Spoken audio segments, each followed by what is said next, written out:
Hello and welcome to a new stream on a beautiful Monday. So I read you're doing good. You can say so. How are you doing, Nepal? Um and yeah, at least your hand is it's all right now. Yesterday was fun. Yesterday was fun. And Nepal you say I suck at roulette. Just copy what other people say. Dude, I do the same basically. I don't copy what other people say, but I suck at roulette. It's just probabilities. Yeah, you cannot suck at a slot game. Yeah, so, dude, yesterday, or well, for the weekend, I only worked on the game, so I didn't have like any time of rest apart from after 3 p.m. on Sunday.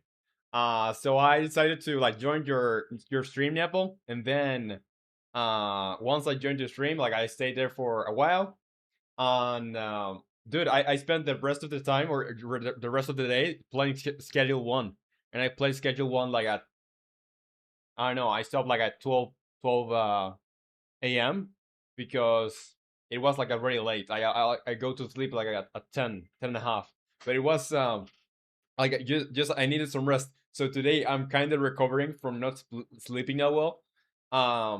But we're gonna be fixing stuff, so it's not going to be like super mentally taxing, I think. And Nepal say, "Oh yeah, that game looks fun, dude. You should try it. If you haven't tried it, you should." I have like 60 hours. I played it when it first came out. It is super fun, super fun. I've been trying to get my brother to play with me, but he doesn't want to. All right, so what are we gonna do today? Because I spent this morning checking for yeah, everything's running all right. So let me move in here, this, and put Notion over here. So this morning I just spent gathering all the feedback and bugs that I got from people. Let me get my background going on, my background removal. There it is. So yeah, I spent the morning. It was so tedious because I had to go through every single like comment over on Discord and check what would be feedback and what would be a bug or something. So I ended up with over 20 more tasks that I'm gonna be making, or that I'm going to be completing during this week, I think. So we have our version 0.2.1. Hopefully this week or weekend. So you can play the updated version with rebalancing, with some of the bugs fixed. I don't think we'll be able to fix all of them, uh, but I hope the most important will be fixed by this weekend. And Nick is here, says hi. Remember me? Well, a little bit. Yeah, of course, Nick. Welcome to the stream. How's it going, dude? How is it going? So I was just telling Nepal, and you can say so, that they well, what we're going to do today. So I gathered all the fixes, all the bugs and all the feedback from the chats on general and gaming, and we have like over 20 tasks that we're going to be doing during this week. And Mijo is here, says hello there. What's up, Mijo? Welcome to the stream. How's it going? And you say it's going. Say Minecraft gaming. Oh yeah, so you were playing Minecraft over on the server. Um, and you can say, yeah, I totally did not stay awake until morning editing my art contest submission. Uh, Dude, you're gonna destroy all of us. I'm gonna start on Thursday because I haven't had any time to like do anything else but work on the game. Well, except from playing Schedule 1 for like 6 hours in a row. But yeah, that's not part of what I wanted to do. So, first, what we're gonna do: fix enemies can attack while stunned. Let's go and fix that. Let's just go and fix that. Let's go over to our enemies, and there is like on the health script. Let me open up everything that could be related to this, because we have our enemy health, or flying enemy health, and or normal health. And these are all like related. Like here's where we are going to control what happens during like status applied, or when a status is applied. Give me a second. I'm gonna be right back.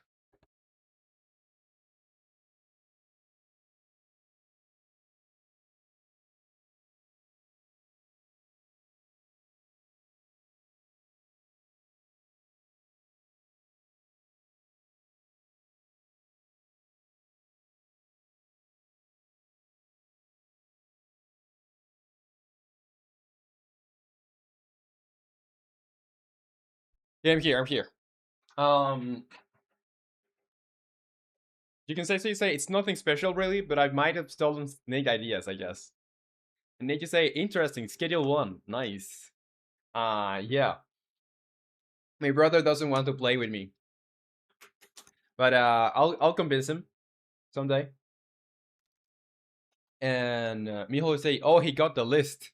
Yeah, I got it. I got it. Like I spent like an hour and a half just going through all the messages and like getting them into proper like dude, I can show you getting them into the tasks. So if you, for example, you go in here, or well, anywhere, if there was a comment pointing to something, I have it registered over here, you know, in any of these tasks. Most of these tasks are like the light ones, though, so they don't have a lot of comments going on.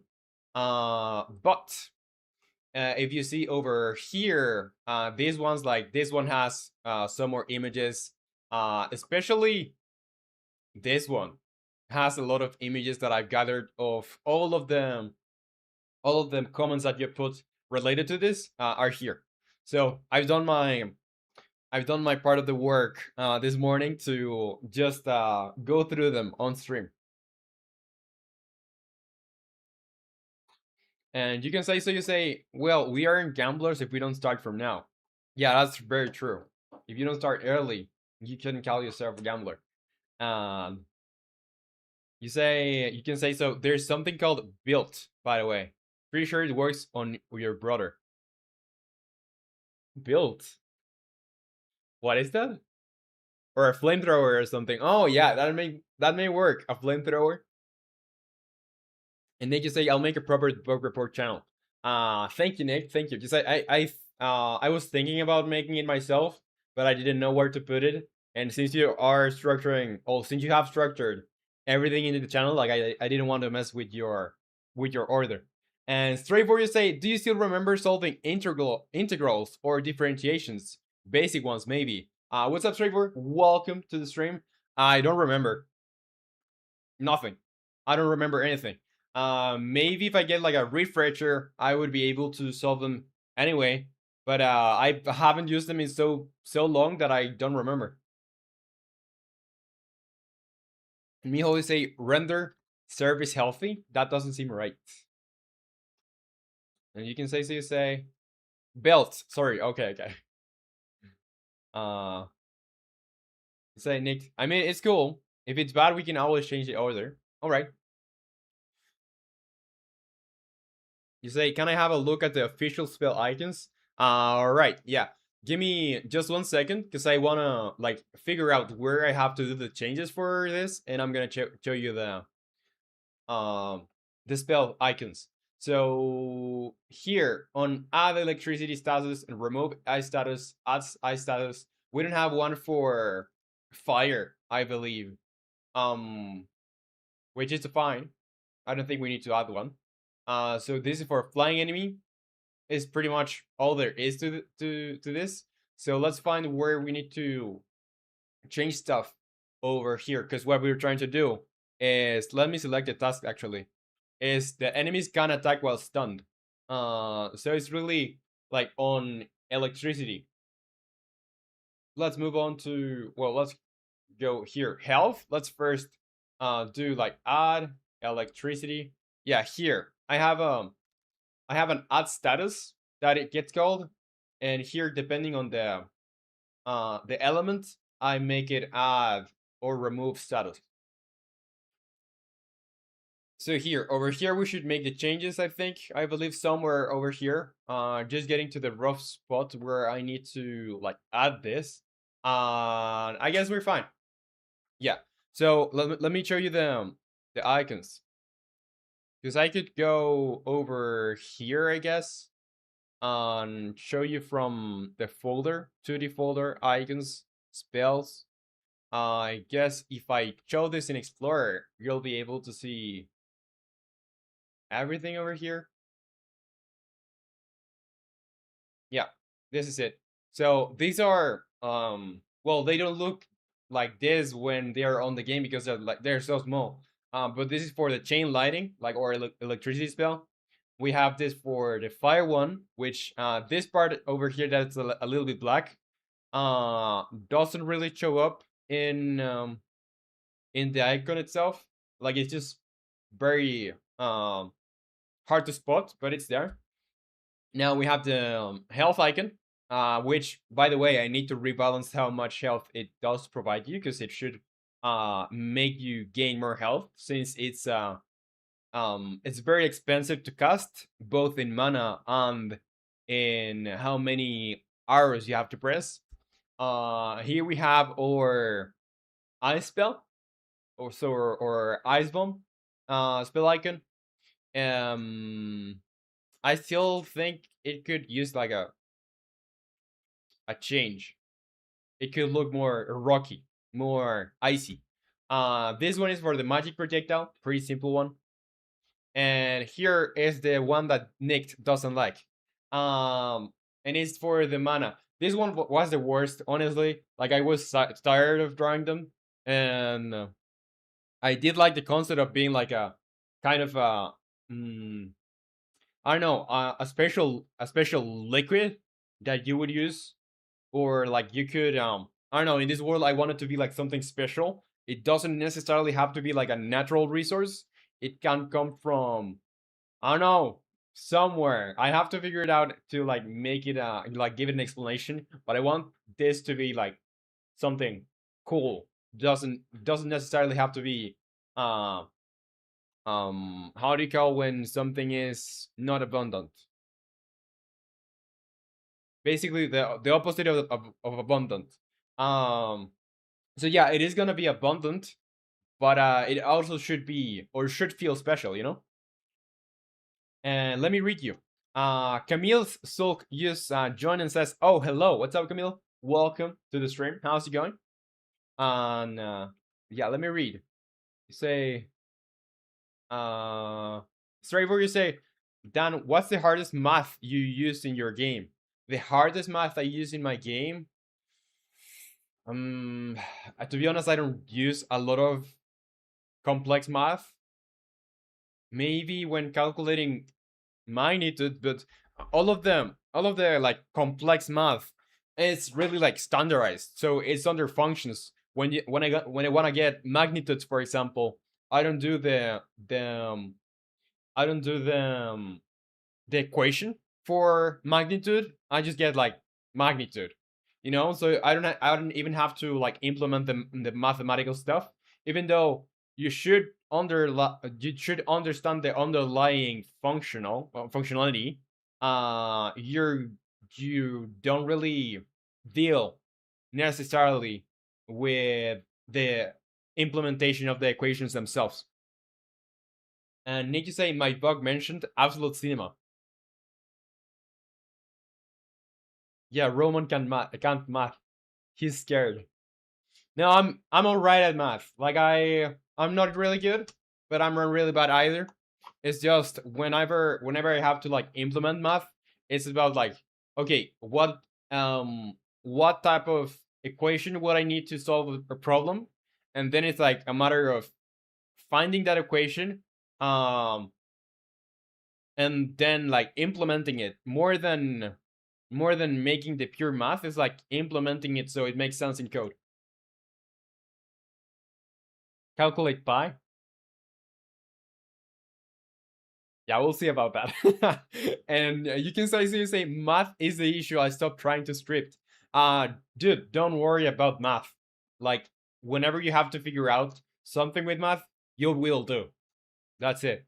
And Alex is here and says hello. What's up, Alex? Welcome to the stream. How's it going? And you can say, the fuck you mean I gotta suffer at my hobby as well? Yeah, you don't need to. You don't need to. And there's plenty of ways to like do stuff without having to do any math at all. All right. So yeah, what we were trying to do, we were trying to go into the health of these guys, and when we do or add electricity status, we basically should tell to, well, any sort of script that's attached to um yeah, that's attached to the health, or that should communicate with the health, that the electricity spell has been applied. And Michal over on Discord says, okay, chat, we're live. Never mind. What? I think, well, I see your messages. I'm seeing your messages. Right. So here, for the base health script, we don't have anything going on for the add electricity status and remove electricity status. So we just need to add functionality to that. And over on the enemy health, we have our overrides for adding and removing electricity status. So what we're going to do here is basically we need to like get more references to the probably the part of the script that makes the enemy attack, and we have to like basically put the can attack variable to false, so it can't attack if it's stunned. That's it. And I like to say I built a realistic conveyor belt yesterday, and I fixed the design today, and it looks good. Awesome. Cool stuff. And Basu Nepali. Well, I guess that's Nepal. Says, you can say, so you say, can I ask you a favor though? It's about art composition. Yeah, go ahead, go ahead. And Nepal, you say, crap, it's using my real name. Yeah, I'm not using it. You can change your name, I think.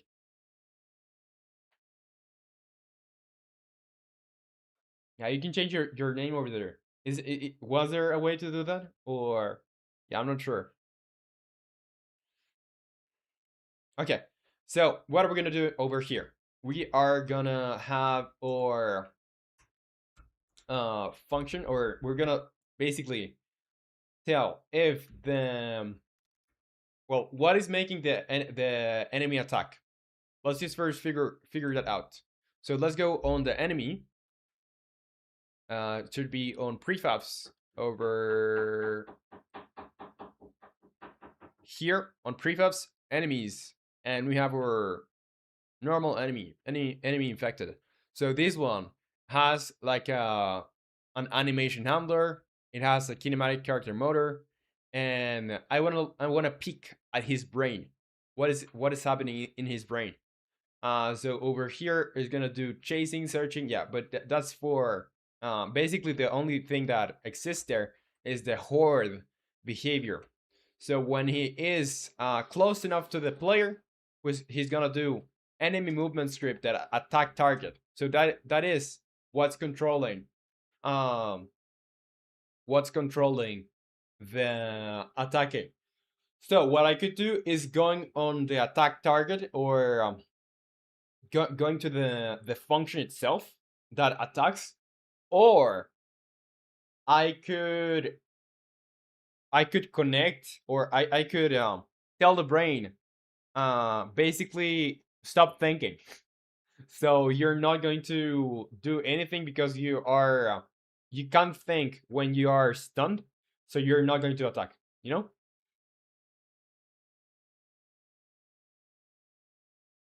And I'd like to say what factory shall I build?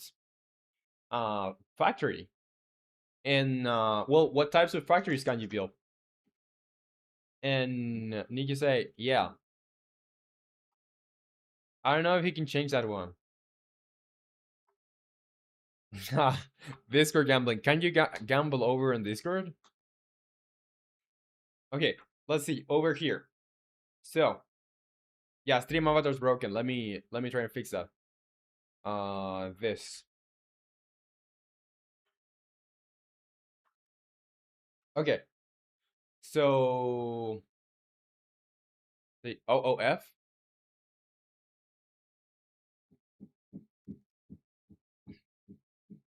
Now let's just say I don't know any. All of them basically. Um. Well, I don't know. Go with the first one that you can. I don't know. Okay, so here we want to basically tell the enemy brain to be stunned. Mm,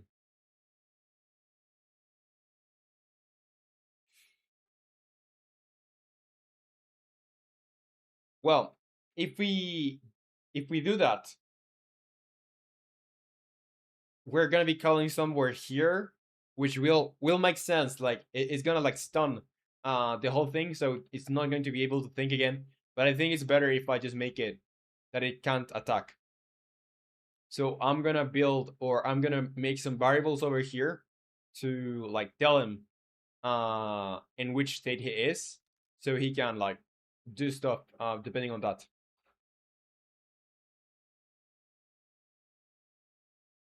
And I like to say any kind of aerospace factory. Well, that sounds fine. An aerospace factory. I think it is fixed, or is it? Well, it's not going to show up. It's not going to show up if you're on. Yeah, try reading on the normal um on the normal one, because I don't know. Well, I guess it's on the vertical then. It is set to the vertical. Let me disconnect this and reconnect.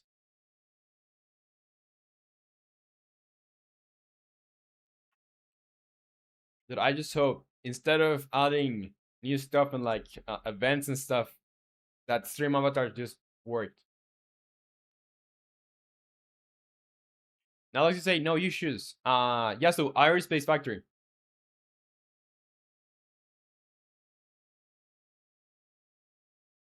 Yeah, stream avatars figured it out. Still, it's showing vertical. Well, I just restarted it.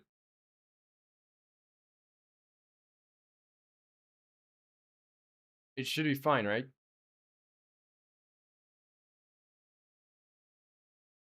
Yeah, and that one guy is over on Discord too. Okay, it is showing up. Oh no, it's only on vertical. I'll have to, dude. I fucking hate it. I fucking hate it. I'm very tired of the having to basically turn off the stream. I'm gonna turn on the vertical stream. So if you are on the vertical stream, I suggest you would go to the horizontal because I will have to basically restart it.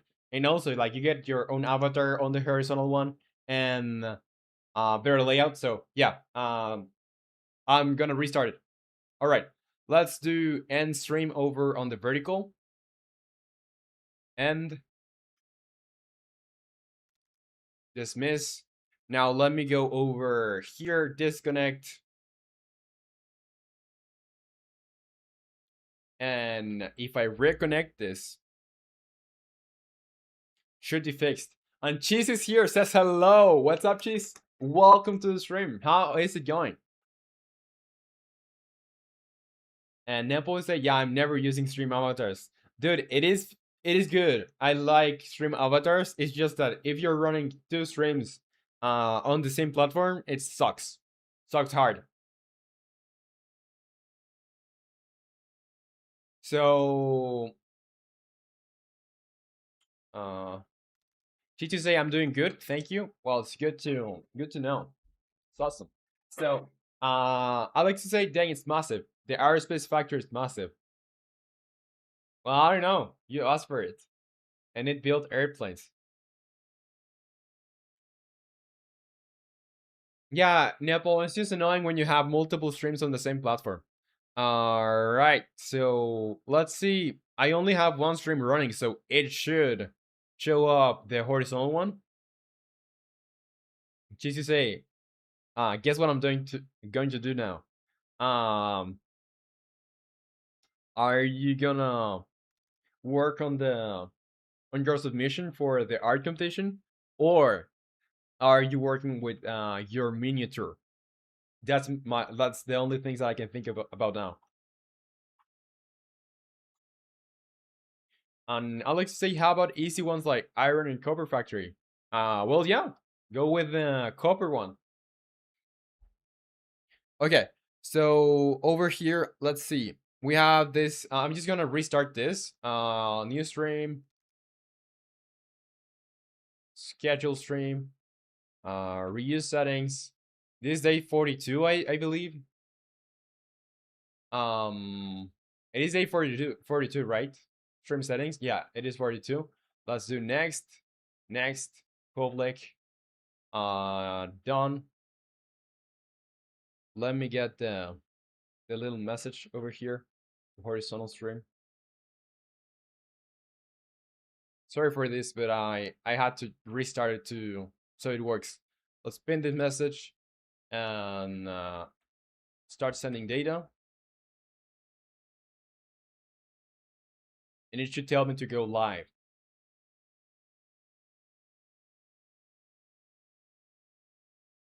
Go live. There we go. And you can say, so you say, gotta go work on the art contest so my schedule won't collapse. Alrighty, alrighty. Yeah, I want to see what you're cooking.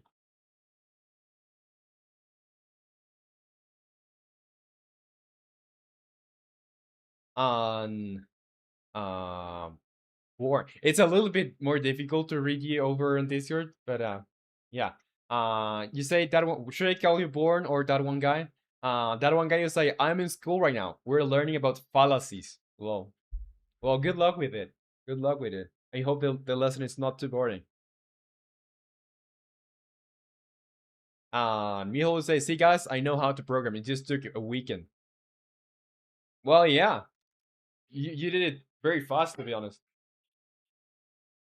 You say that one guy, I'm about to fall asleep. What a shame. Well, it is like that sometimes. Nothing to say. And I like to say I'm gonna build them now. So yeah, all right. Good luck with it. Okay, so now that we're live on both the horizontal and vertical, let's continue over here. So on enemy movement, we're gonna have like, because I would just tell can attack. I would set it to true or false, but it's gonna be more complicated than that. Over here, let's go where we're calling it the attack target. Let's go over there. Attack target. And this is solely controlled by the brain. So I don't need to check for anything. But I'm gonna like just create a variable over here. That's gonna be like let's see. I'm not going to put a header because I don't wanna make this show up anywhere. So it's gonna be a private bool stunned. And over here we're gonna have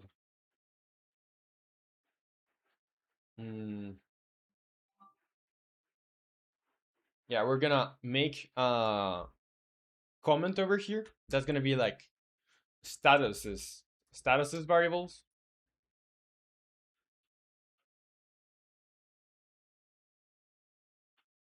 And that one, guys, say I have to go. Well, it was a pleasure having you over on Discord, and I'll see you next time. Good luck with the class. I hope it gets a little bit less boring. Bye bye. You say, Mijo, open to suggestions. What may make this easier to read? Well, it's just maybe you could make the names, I don't know, capitalize the names, or like make them all um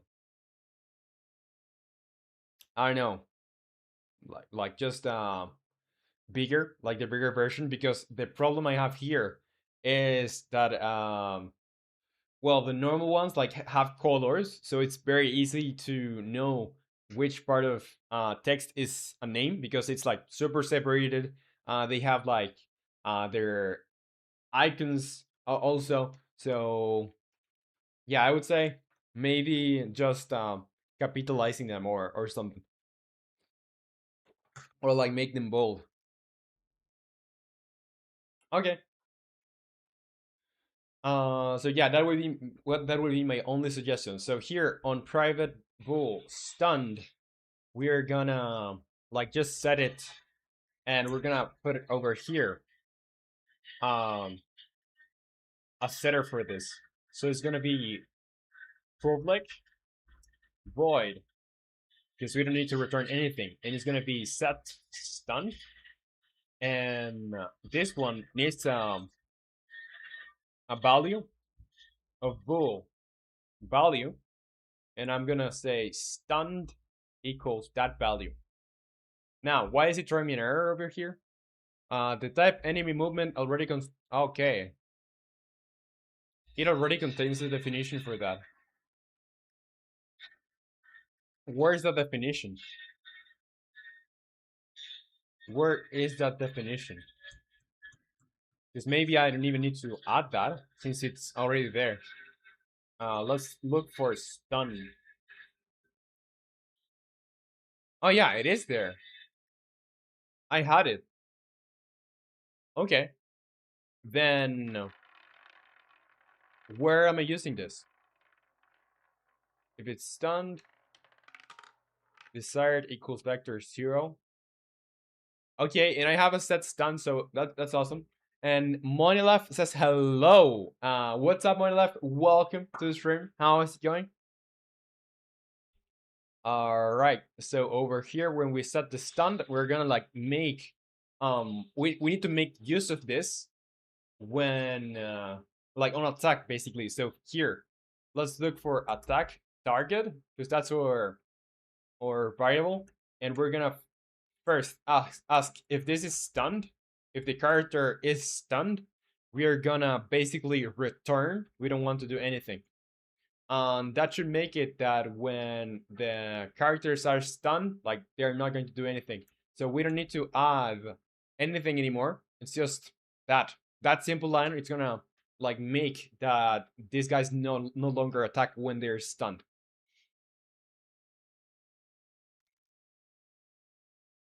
So let's see if it works. And also, before completing this task, we need to look into what's happening on the flying enemies because they work a little bit different from the regular ones.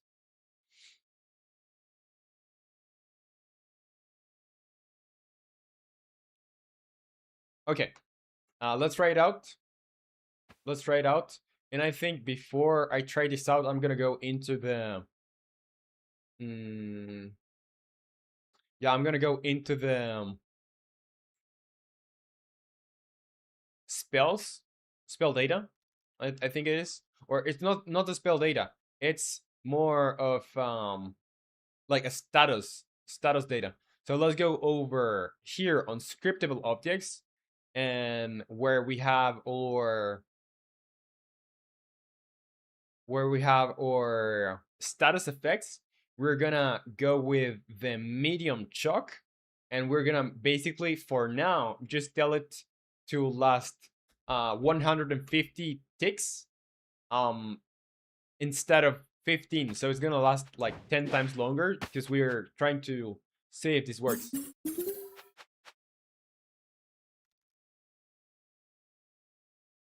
And Monlef, you say, what did you plan to do after you overcame the first obstacle? Um, what obstacle? What obstacle are you talking about, Monlef? Cheesy said, gambling paid off. It's time to cook. Yeah, Cheese is back on the grind. Back at gambling. And yeah, what were you talking about, Monlef? What obstacle? So let's go into one zone. So we can try this with our enemies. Let's go over here. And you say, I'm sorry, I meant you already completed. So what do I plan to do after I complete this? Is that what you mean? So I have gathered, let me show you, just give me a second. I'm gonna show you what we're gonna do because I've gathered all the bugs, and yeah, he can no longer attack me now if he's stunned. Because I've gathered like all the feedback and all the bugs from Discord, and I put them into a list. Let me show you here.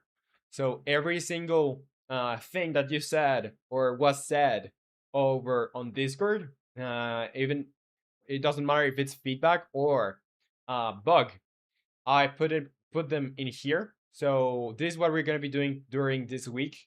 We're just gonna fix a lot of these things.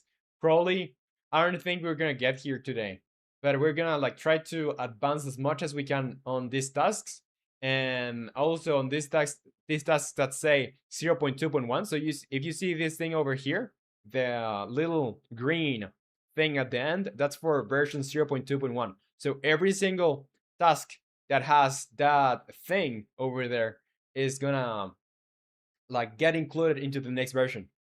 And Kumud Singh is here, says, what's up? How are we doing?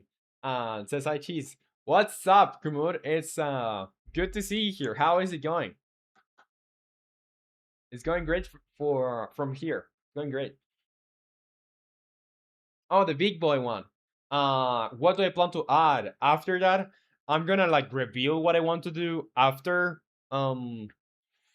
Because honestly, I'm still thinking about what is next for this game because I want to like have a roadmap for what's next to come, but I haven't done it just because yesterday I basically worked the whole weekend and I didn't want to like keep working, so I took like a break, like a 6-hour break to just play schedule one. And probably next week, next week I'm not going to be streaming, and during that week, I'm just gonna think and think and think well, I'm not going to only think because I'm going to be um like just out, not streaming, resting. But I'm gonna think about what to do with what's next for the game. Um, so when I come back from next week, I'll have like everything figured out, and I'll give you like a proper roadmap of what's gonna be implemented.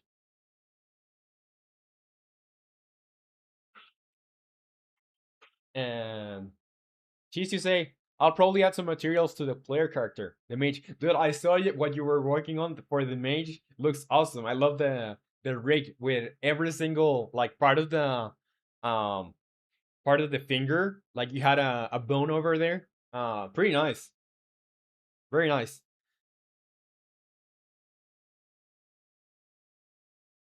Say, Cheese, how are you doing after Roman's fathership? And my life is a oh okay, very good. Cheese is a still in the basement, brother. Well, to cheese. All right, let's see.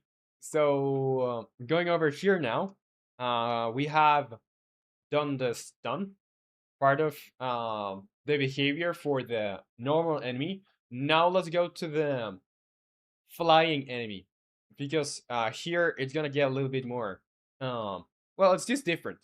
It's just different. So when we do the set stun, let's see what happens over on the flying enemy movement script. Let's go to the definition, and what happens here? It just changes the stun variable that's over there. And what is it gonna change it to? What is it gonna change it to? It's gonna change it to, well, it can no longer move. So I don't think I have even applied the electricity status over on the flying enemy, so let's apply it. So okay, yeah. If it's stunned, I'm just gonna return over here. It's not gonna move. But I also want to do basically, well, I don't know if it's over here. Calculate avoidance, get free score, move and rotate, set target position. All right. So what are we gonna do? We're gonna basically get them. It should be on the player uh position or something like point player air spots. I think that's it. So if you go over here, here is where we are calling the basically doing damage or like firing of the flying enemies. So over here we're gonna say enemies available to attack. Mm, yeah, we're gonna shuffle the list of enemies available to attack, and we're gonna make, well, we're gonna make them fire. So where are we gonna call this? Enemies available to attack. It's over here. Yeah, over here. So here we tell them this, what is the value of this? It's flying enemy brain that attack. So we need to handle the stun over there. And can what you say still haven't gotten the water? And she's to say, yeah, those hands are better than my best 2D ones. Um Oh, you shouldn't like feel bad about it, dude. It's progress. It's progress, and you're getting better at the craft of like 3D modeling. So awesome. It's really real nice. Yeah, now you know how to make 3D hands, as Miho said. And Kumul, you say I still have the flamethrower though. I'm gonna sneak out the basement and steal some food from the fridge to cook in the basement. Yeah, you shouldn't have said that here publicly. So I'm gonna know.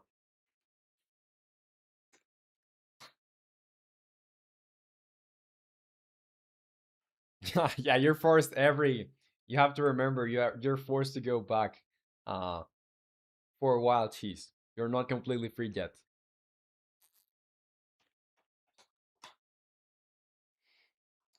Mm,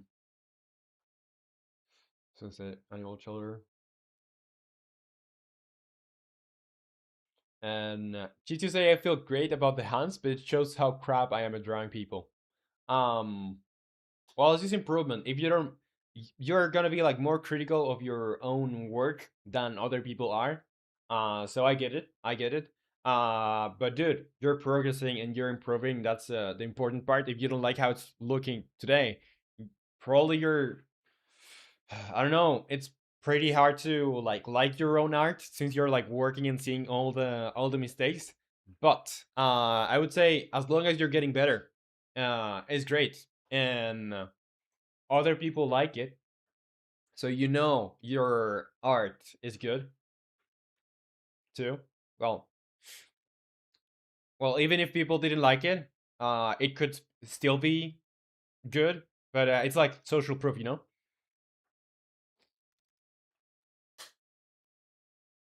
On Modern Life, you say, have you tried the game I sent you? I didn't find much difference between your game and the one I sent you. Perhaps you can find solutions to all the problems, and perhaps.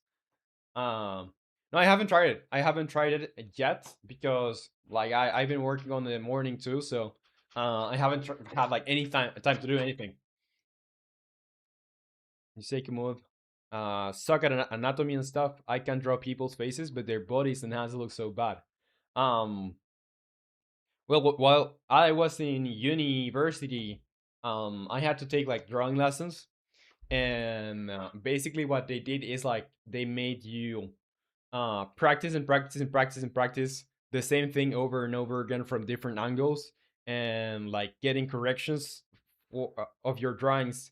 And that's it. Like that's the way you do it. You have to suck and suck and suck and suck and be like super bad and super bad and super bad and super bad until you get a little better, and that's it until you get like super good at something. All right, so let's do this over here on the enemy brain. Let's go to definition, and I think we will need to add a variable over here that's gonna be like stunned. So we are gonna do the uh this part over here is gonna be element, or sorry, statuses, variables. we're we're gonna have a private bool is stunned over here too, or we could really check from the movement if it's stunned, but should I do that? Well, mm, I guess I could, or I could just make it public bool stunned equals um yeah, stun. It's not. I'm not going to this assign it to anything, and it's gonna be uh public get and a private set. And why is it not liking this? The accessibility modifier must be more restrictive than the property or indexer.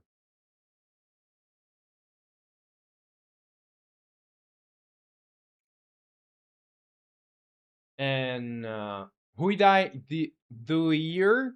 I hope I'm not mispronouncing your name that much. And you say, hi, what game engine are you using? I'm using Unity. Welcome to the stream. Say, Cheese Blender, my beloved. And I can't even draw the face, and I can draw the modern F1 car with no problem. And Comodio say, Roman is a busy father now. What? And Cheesy say, I'm just weird. I like being weird because it means I'm unique. He sure is. But not busy with his children. Yeah, true. Uh Miho say he's making his children busy by trying not to not starve. And Monolife you say, um, how many lines did you write in the longest script you've ever written? For me, maybe 600 lines. Not that long. Like I know people that have written scripts that are like 1,000 lines or longer, but I generally like cut it and separate it when I get to like 400, because after 400 for me is like the cutting point where I really don't want to be adding more stuff onto like just one piece. And Hyundai Duir, you say okay, you can pronounce it whatever you can pronounce whatever way. Yeah, I'll try to do my best to pronounce your name correctly. So, are you into game development, or maybe are you into other type of programming? I don't know, AI, websites, robotics, something like that, or maybe into the arts, like 3D modeling, 2D art, animation, something like that.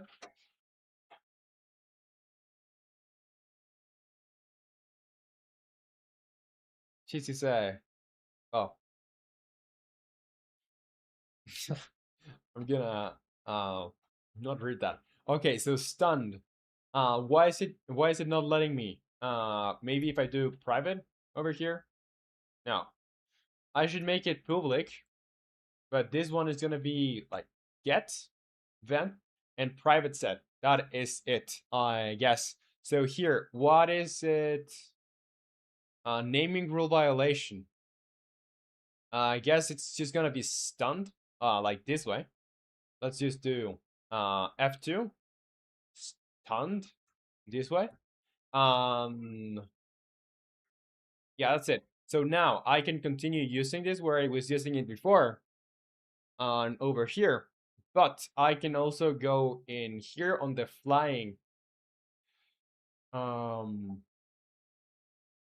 it's on the brain. Is it on the brain? This is just setting the stun. I don't really need to change anything in here, I believe. I don't think I need to change anything over here. And here I do your I'm trying to get it, okay? And I'm into game developing in C and C++, and also art animations. Awesome, awesome. Are you developing a game right now? Say, I'm trying to do it all. Oh, that's super cool. I'm doing the same thing over here. I believe I haven't shown you the game I'm working on. Because yeah, it's the first time I've seen you here. So let me show you what we're working on. Because I'm working on this magic game over here, which you're this silly little guy over here. And what you have to do is like with your arrow combinations, you're gonna select different spells. So when then you get to these zones, and what you have to do is like basically beat the enemies that start appearing. And there's like multiple statuses that you can apply with different spells like ice. You can apply fire, you can apply lightning, and that's the one that we were working on right now, really, because it's not fully implemented towards like all the enemies, like all well, it is kind of implemented, but yeah, that's what I'm working on right now. And yeah, that's basically it. Like you have to beat all of these enemies, and when you beat them, well, it's actually gonna be a little bit hard because I forgot to put it on debug mode. But yeah, after you beat them, you have to destroy the core in the center of the zone, and you're gonna get redirected to another zone until you do the same thing over and over until you get to a boss. And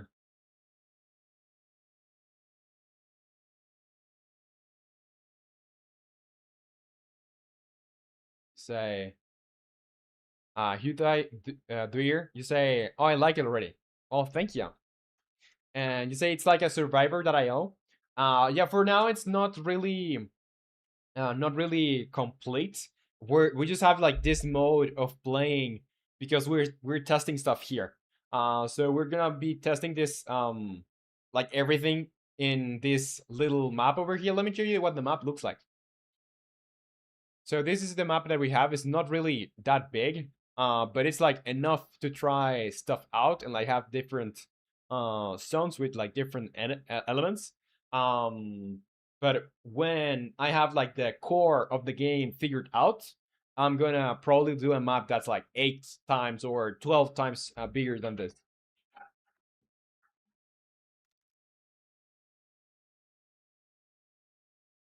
And my life, you say, I've written 2 scripts in my life.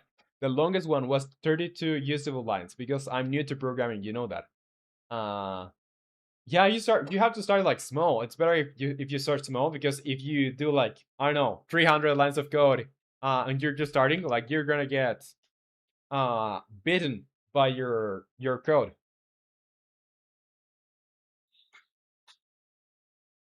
And come on, you say I make comics and stuff. Just made a 5 feet long drawing. I'm writing a visual novel right now. Wow, that is a very long drawing. How long did it take you?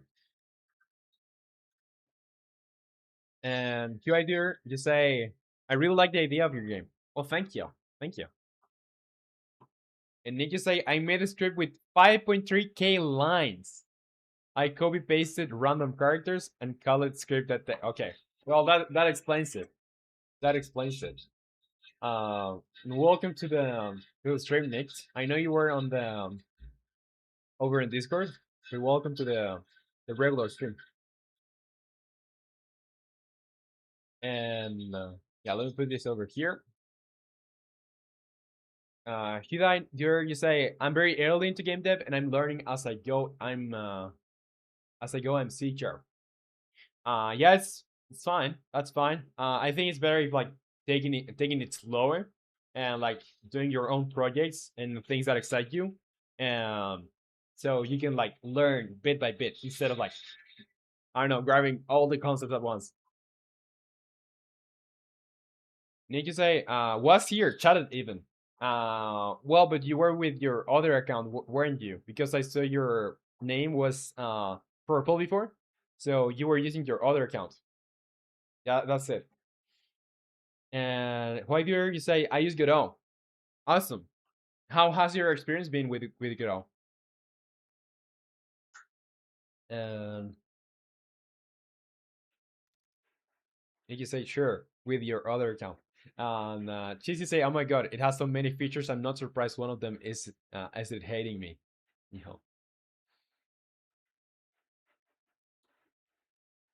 And Kumoji say the sketch onliner took me 2 months, and I'll probably take 1 or 1.5 months to complete coloring it. Yeah, that's a very long drawing. It's a very long drawing. But let me know how it looked like. I'm really interested in like seeing the process. So if you're willing to, please share it over on Discord so I can see. You say I'll be leaving now. I'll return for now. Maybe I'll return later. Okay, well, it was a pleasure having you here, and I'll see you next time or later if you decide to return. So bye bye. Take care.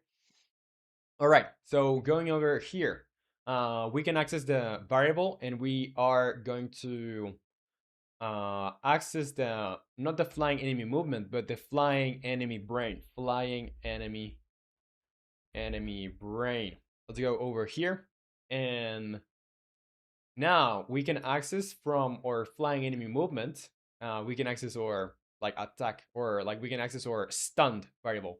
So here it's just nothing more than playing an animation. But I'm not going to override the animation. I'm just gonna get in here if the flying enemy movement script dot stunned.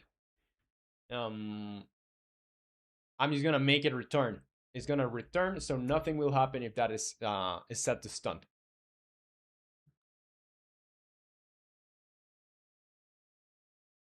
And my life is like, Nate, do Roman know the banana? Yeah, of course. Do you see banana man walking over or hopping over on the white outside? Here he comes. It's on for me.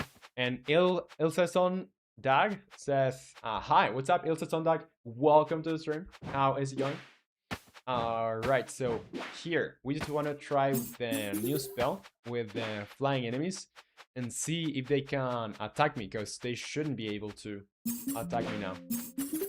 And we need to rebalance these guys. These guys should be slower, as some of you have pointed out. And yeah, I guess it's slower. The one that needs to be a little bit less powerful though is the boss, because it was like basically sometimes one hitting you, and it's not very fair. So I should make it a little bit less powerful. Because yeah, once you like get the hang of it, it is not that difficult to avoid him. But I'm not doing a great job telling the player when he's about to do the charges and whatever. So it's better that we put him for now into, like, just make him a little bit less powerful. Okay, I'm just, I think I need to make I need to put the numbers of the wave manager back to what they were for debugging purposes, because I don't want to be having to complete a whole wave before I can try a single change. So let's, for now, let's just try to win this one. Let's try to win this wave, but I need to put the values to the debug values.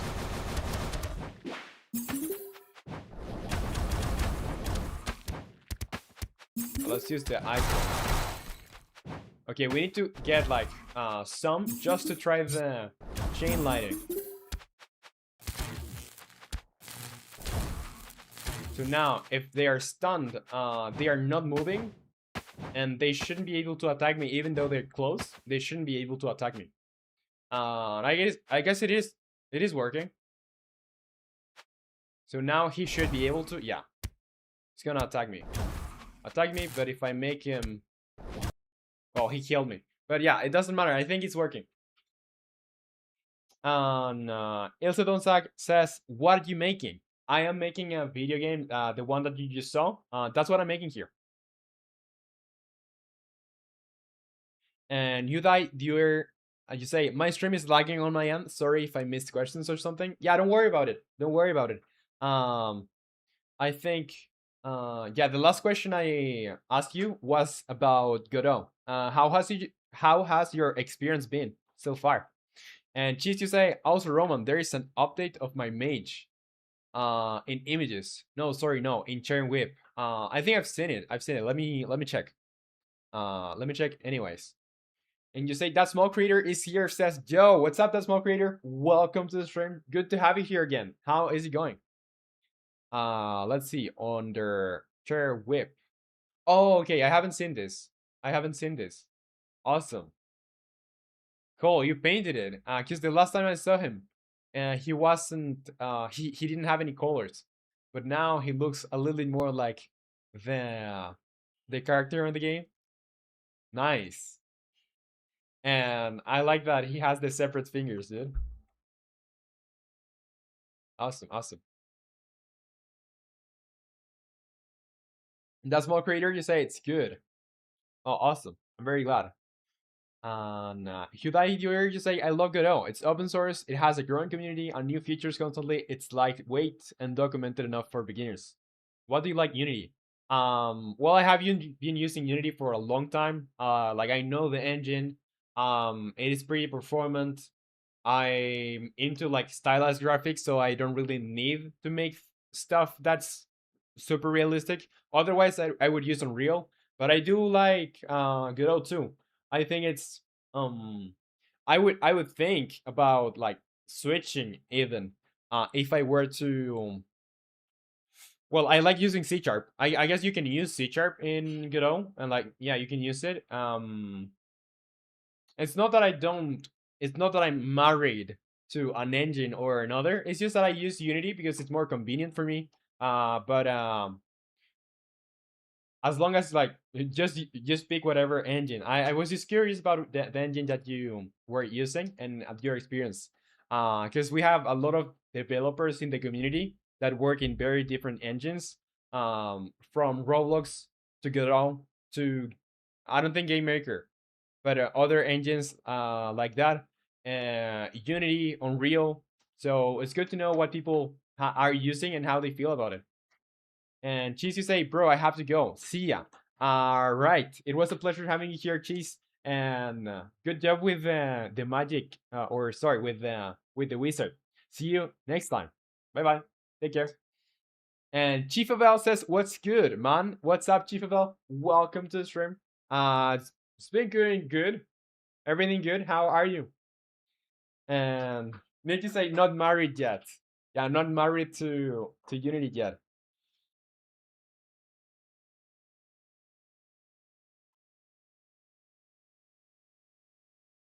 And Cheesy say, thanks, but I'll be working on the big guy now. Alrighty, alrighty. I'm looking forward to seeing that. Mm, yeah, it's not it's not about the versions. Yeah, of course, Unity has like more versions, but Unity is like a it is way older than Godot. I'm rooting for Godot to become more mainstream. Um, because it has so much potential, and I think, well, I would like the game engine that I use to be open source. Okay, so let's go to here. We have implemented this, so let's go. I think this task is done. So let's go over here on GitHub Desktop.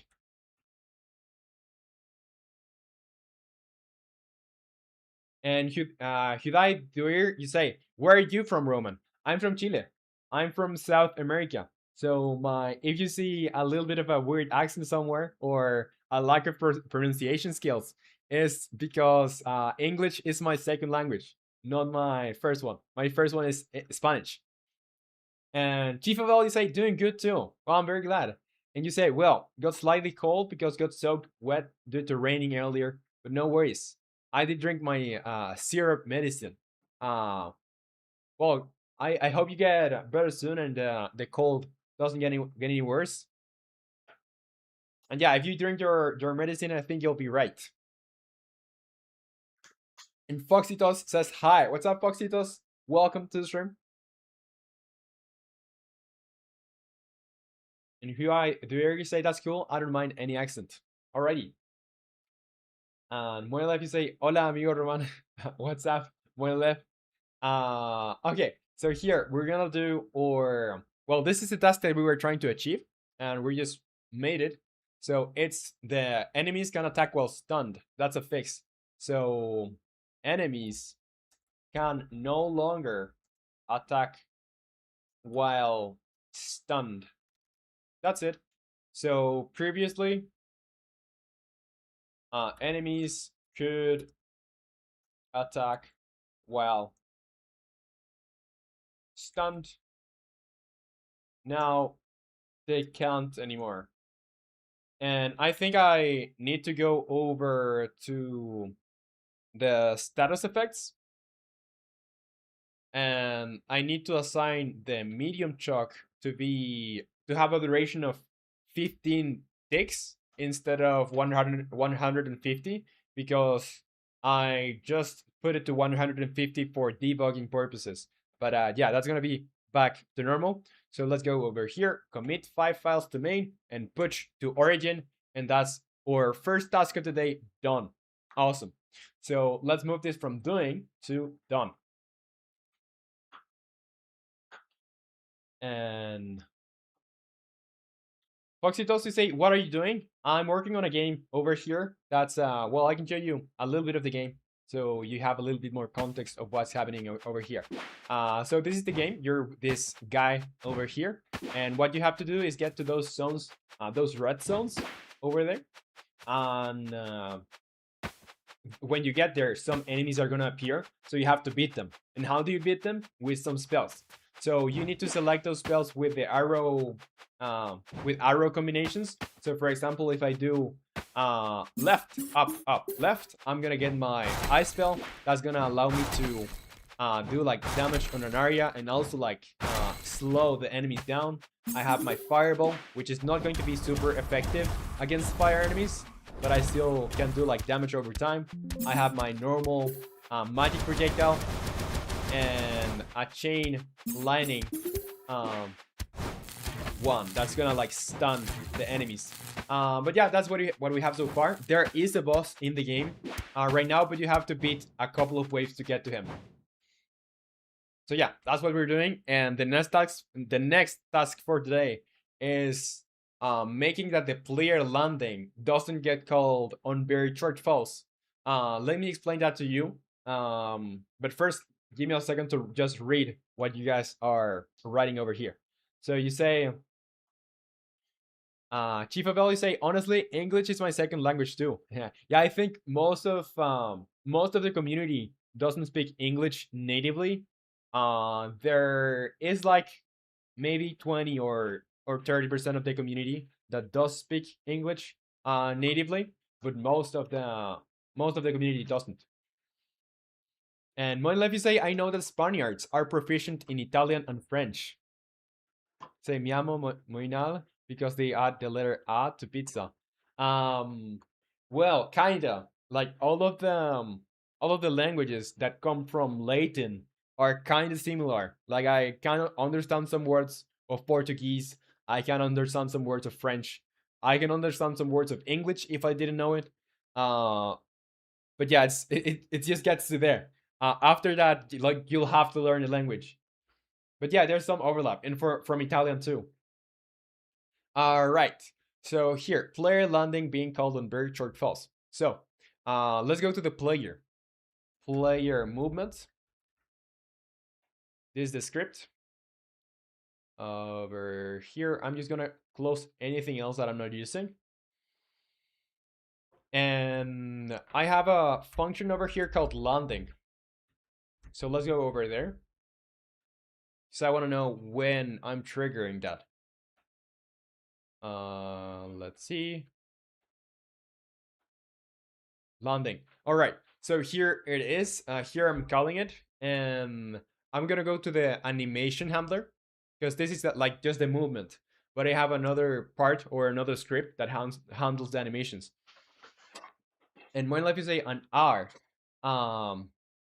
What about R?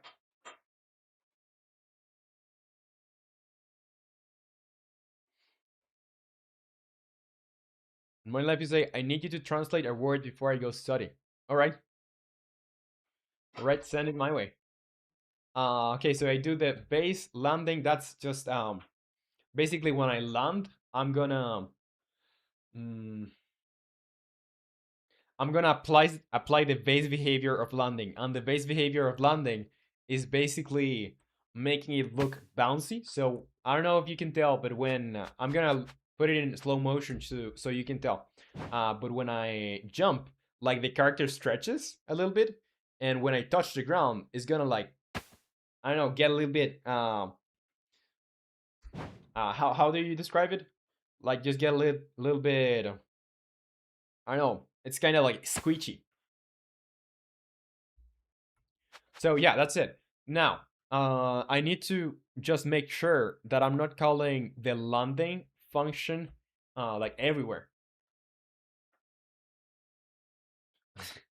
And CPV Verma says, "Hi, Asnok here with the fourth account. What's up, Asnok? How is it going? And why the fourth account? Why the fourth account?"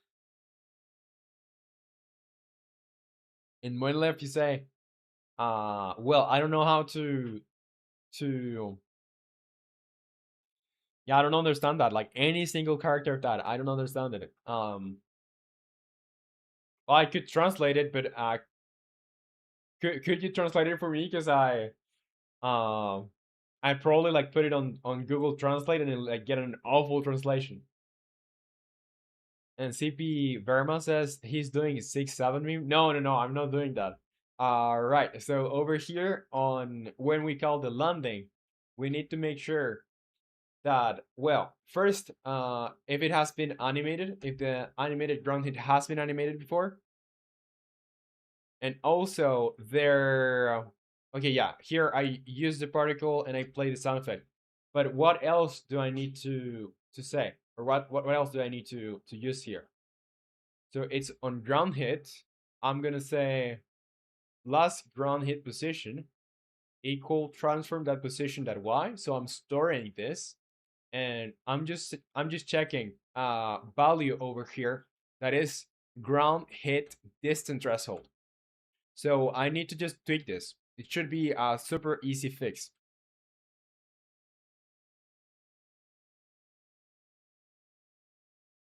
And Asnok, you say because I do not access other accounts just now. You say not CP Verma, it's Asnok. Alrighty. Yeah, I was just reading the user. And Nick, you say the Arabic text is Roman is a good friend. Just press the like button and subscribe so that he doesn't hit me. Greetings to Roman and continue your work. Well, thank you for the message. I never have hit anyone. Well, I've never have hit you guys. But yeah, I don't know. Thank you for the first part of the message. And Nick just I Google translated because Roman's lazy. All right. Yeah, you got me. Okay. So over here, let's do. As long you say, I read Roman is a good friend. Roman is a girlfriend. What? No, that's not possible. Okay, so let's see. Let's go over our player, and we have a variable over here that we need to change. So what is the value of this? Well, this value is what is determining what well, basically if we are playing the landing or not. And as long as you say, please don't ban me. No, I'm not banning you, dude. Not banning you. I know it's a joke. And I'm sure Nick does know that too. All right.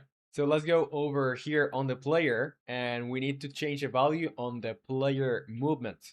So here we have our ground hit distance, and we have set it to 0.1, but I guess we could make it somewhere bigger. Let's do 0.15, and let's see what that looks like. Because we can try with different values, like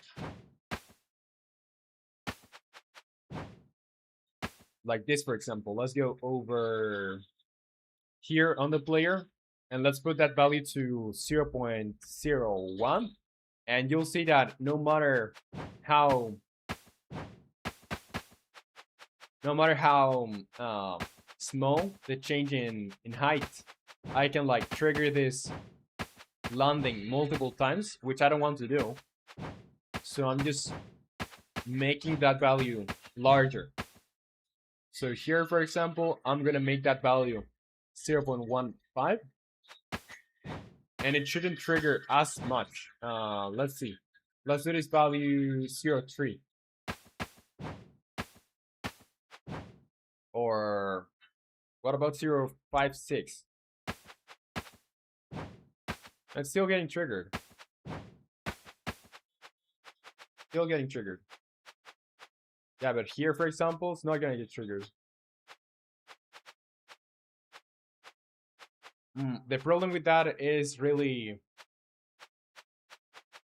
like not detecting. Yeah, it could get like this. So I'm really gonna reset it to 0.15. I think that's fine.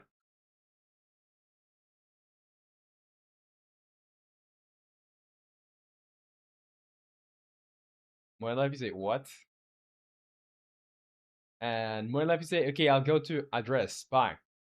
This is also how it was translated by Google Translate.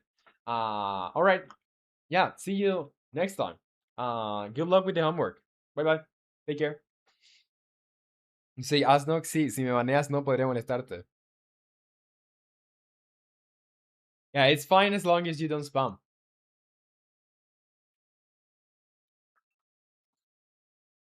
Take the study. All right. Good luck. Bye bye. Okay. So over here, I think that's just fine, I guess, because if we don't trigger the landing, we are not going to tell. For example, when we do the landing, we're calling multiple stuff over here. Uh, yeah, we trigger basic landing and on landing particle offset. Where are we using this?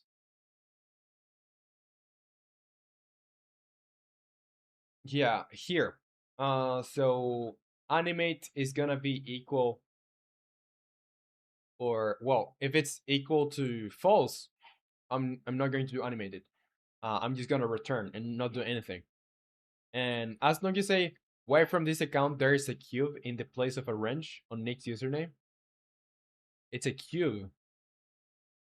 I don't know. I see a wrench. And you say as long also I have to do perm for my ASL next morning. Or prep for my ASL. I guess ASL is a test.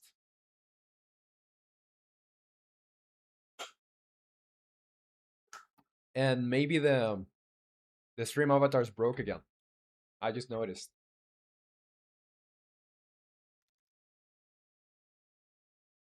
Did you say they added a new shield thing for some reason?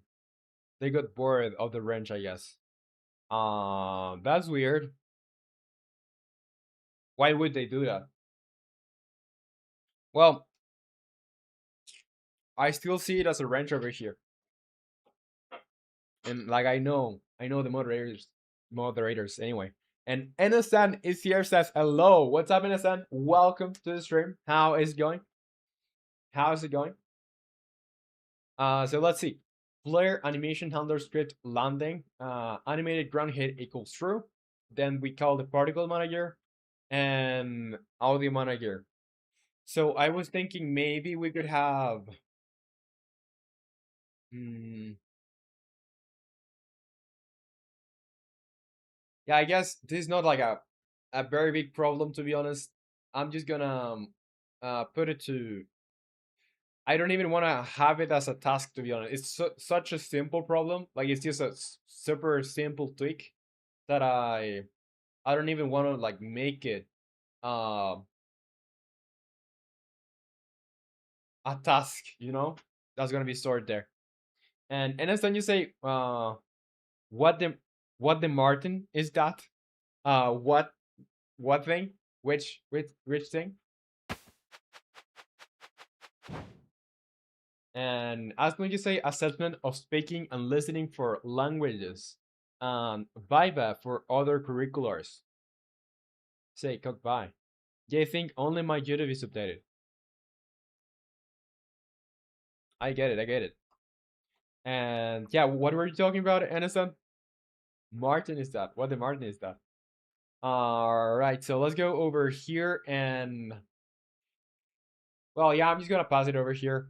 It's gonna be basically let's go to GitHub. And it's basically increasing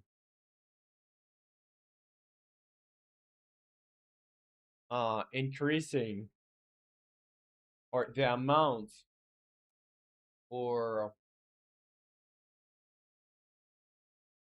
well, the height difference that needs to be had for oh it's just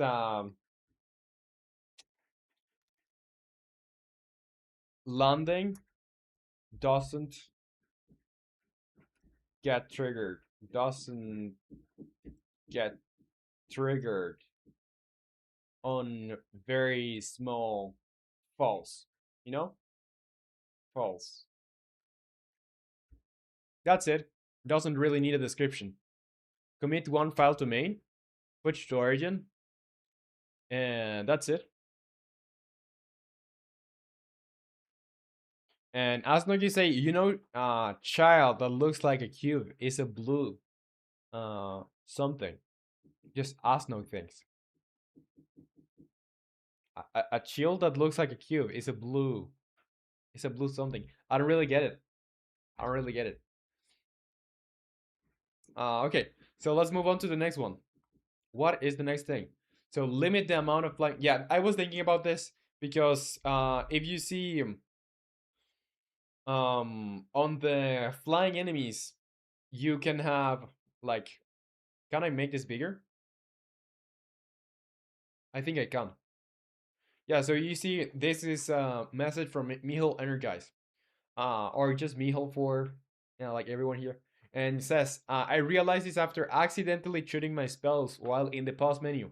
Both of the circles are full. Like we have a circle or a ring around our player. Well, two rings around our player, and basically every single flying enemy that doesn't fit into those rings is gonna be like floating over there. So I guess what I could do, or I thought of two solutions to this, so they don't get stuck in the ground.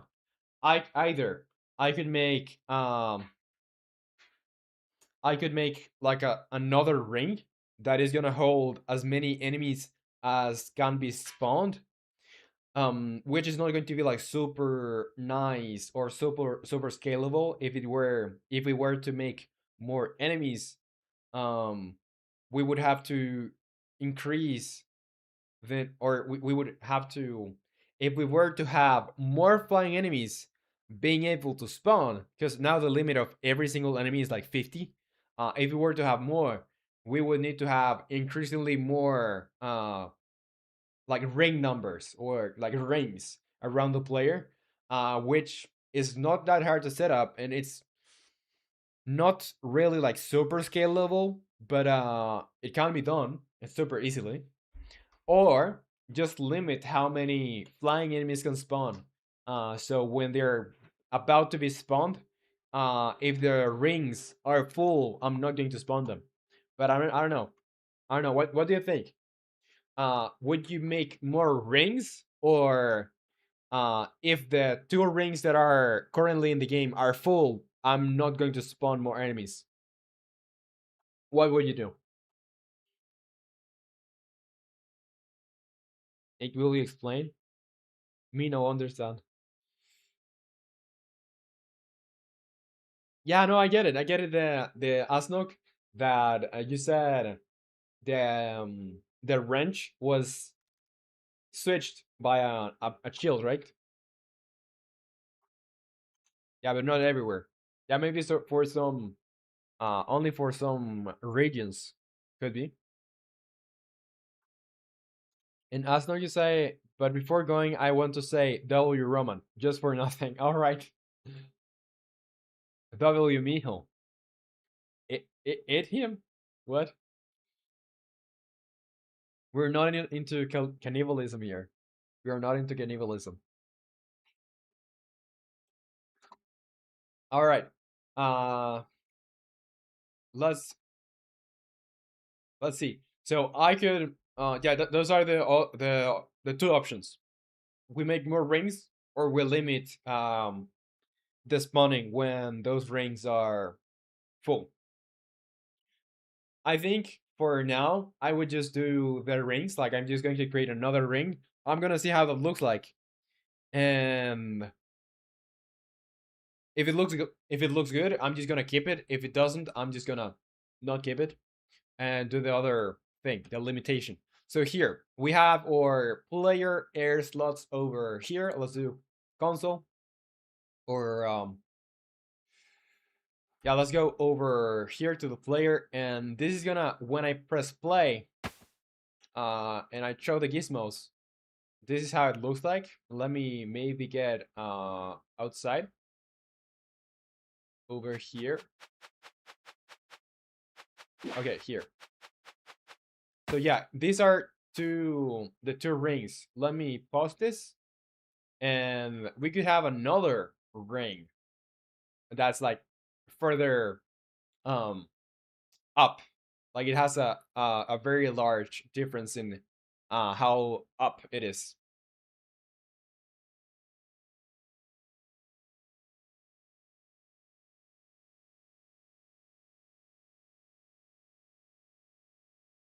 Need you say adding more rings is just a band-aid, because you can do it endlessly. Just add more and more. Yes, it is a band-aid, but I think the band-aid looks better. you know? Um let's see. We can have a radius. Is this being is this script correctly set up? Let's do edit script. Let's go over here. Yeah, where's Mijo? I don't know. Maybe he's not here.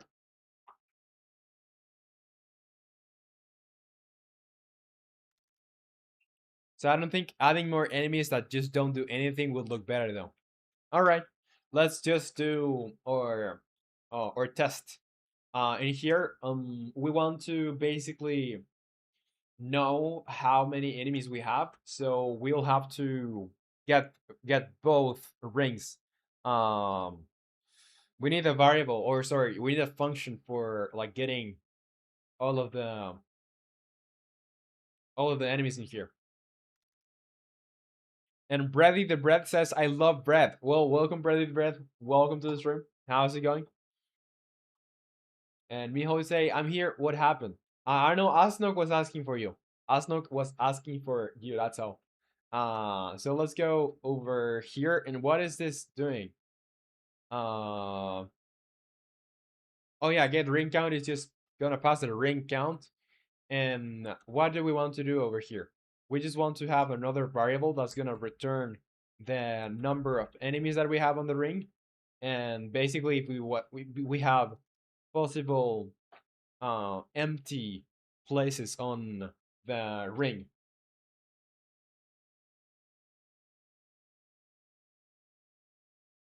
Oh yeah, he wanted to say bye to you, Mijo.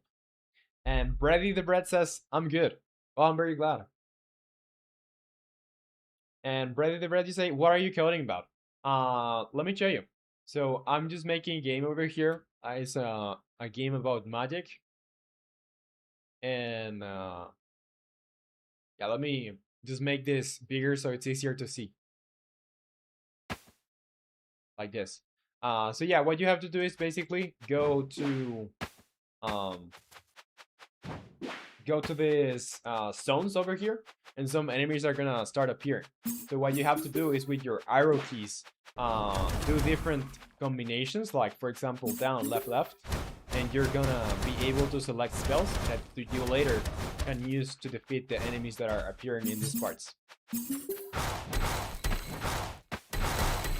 So yeah, that's what we're doing, and currently I'm just making that. Well, you see those flying enemies over there? We have like two invisible rings where they can basically go to when they are following the player. So what I want to do is basically when there are, I don't know, a bunch of them, they are going to like break a little bit. Because some of them are not going to be able to go to any position in that invisible ring, because like that invisible ring is like full, you know. So yeah, we just want to limit that and like fix that.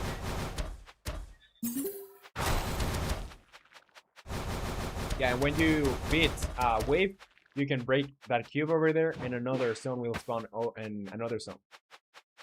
Yeah, this is incomplete. This is not a complete game. Well, you can try the current version that's out there in the, well, if you're on the vertical stream, it's gonna be the second link in the description. Yeah, for free.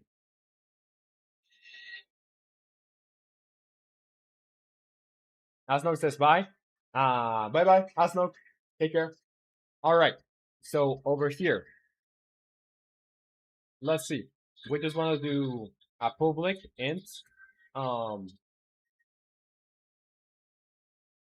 and should I do here? You say the arrow key stuff I missed. That's like Friday Night Funkin'. I get to see a game to do that outside of dancing besides yours. Um, yeah, like I took that from Helldivers. I don't know if you know the game, but I took that from there, and I plan to like rework it so it's a little bit more. It's like a little bit easier to cast the spells. But yeah, I like to make it a little bit more interesting or like more immersive when you're casting stuff. Bread of the bread, you say, damn, I guess you should join the bread group. You'll be a cool bread. What's the bread group? Okay, so I wanna get basically true or false. I don't need to get well, will I need to get a number, or yeah, it's better if I get a number. So here I'm just gonna do get empty valid slots. And what do I want to do in here? Let's see, because this only needs to return a number.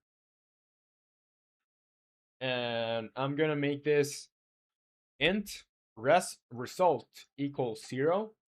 I'm gonna return whatever result is, and I'm gonna say result equals, and Hyundai, you say like more engaging. I've never played Helldivers. Yeah, so it's basically the same. Well, it's not the same at all, actually. But there is a system in Helldivers that basically you, with your arrow selection, you have like different. Well, they're called stratagems, but they are like I don't know. You can throw a bomb, like a huge bomb or a laser from the sky, but it's like complement to your weapons, you know.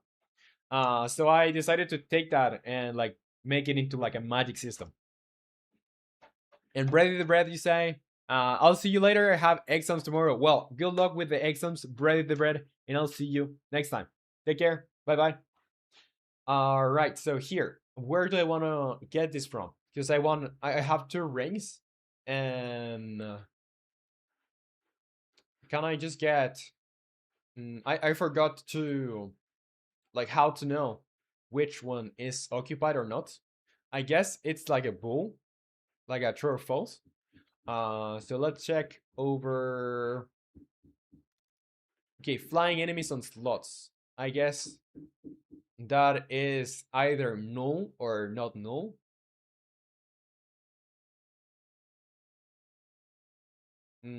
So what I can do is basically say or get a bool instead. I don't really need to count every single spot. So over here on I'm just gonna get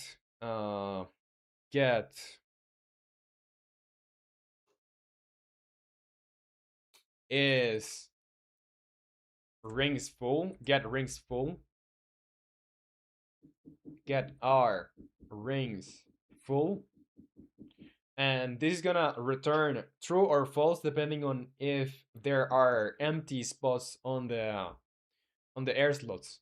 So here I'm just gonna return I'm gonna do a 4 in here, and I don't need to do a rest. I'm just gonna return here. I'm just gonna return false, and I'm doing a 4 in here. So for int I equals 0, and I is less than the flying enemies on slots. What is the index of this? This is gonna be like basically however many rings I have, -1 probably.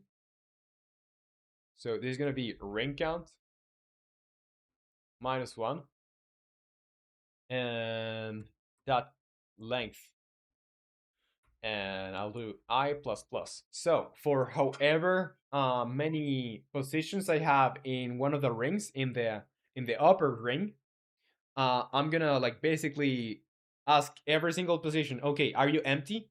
If not, I'm just gonna continue. Is the next position empty?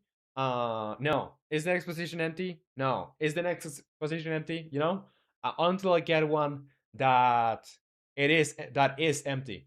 So, I'll just do if there is a flying, or if the current flying enemies on slots ring count -1, because that's like basically getting the upper ring.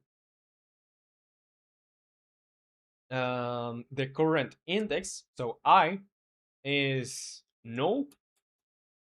I'm gonna say return true because we have an empty space.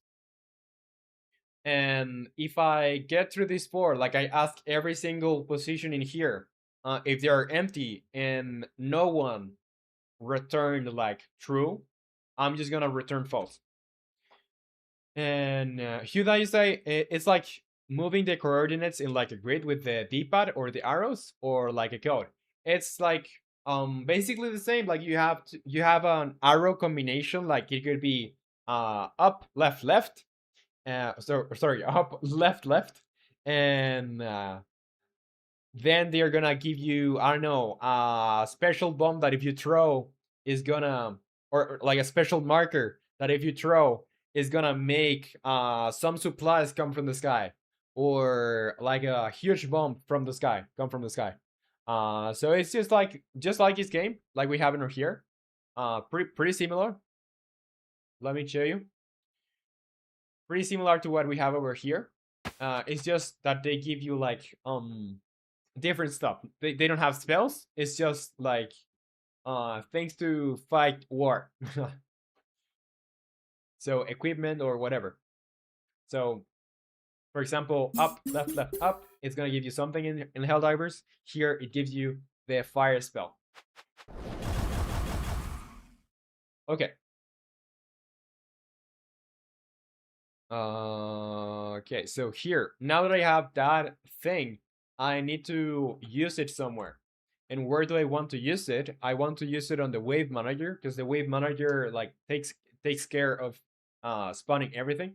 So here I'm gonna go to the wave manager.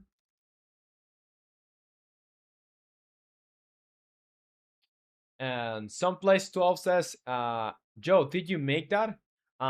Yes.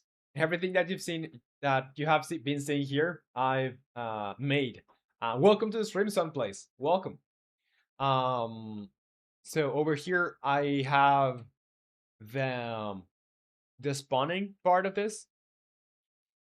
So where I basically have to check when I'm gonna spawn flying enemy, and when I'm spawning a flying enemy, I'm gonna first ask if there's an empty space, and if there is not an empty space, I'm gonna basically not spawn it.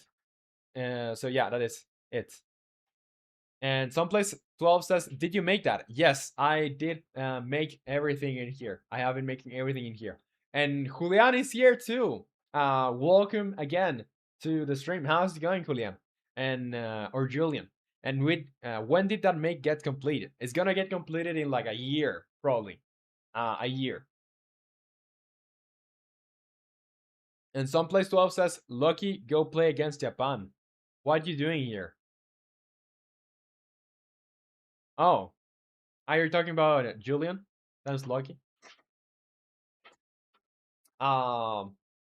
Yeah, so it's gonna probably take a while, because like game development, especially if you're like just one person, takes a lot of time. All right, so over here, when I do well, I have this is what makes my spawning work. So basically I get a valid spawn, and then I make it spawn. So here I'm gonna do,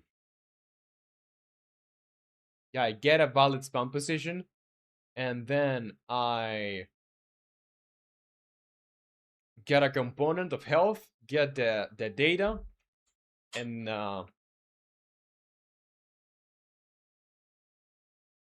move enemy to. Okay, I leave enemies, add. And someplace 12 you say, is it on Roblox? No, not on Roblox.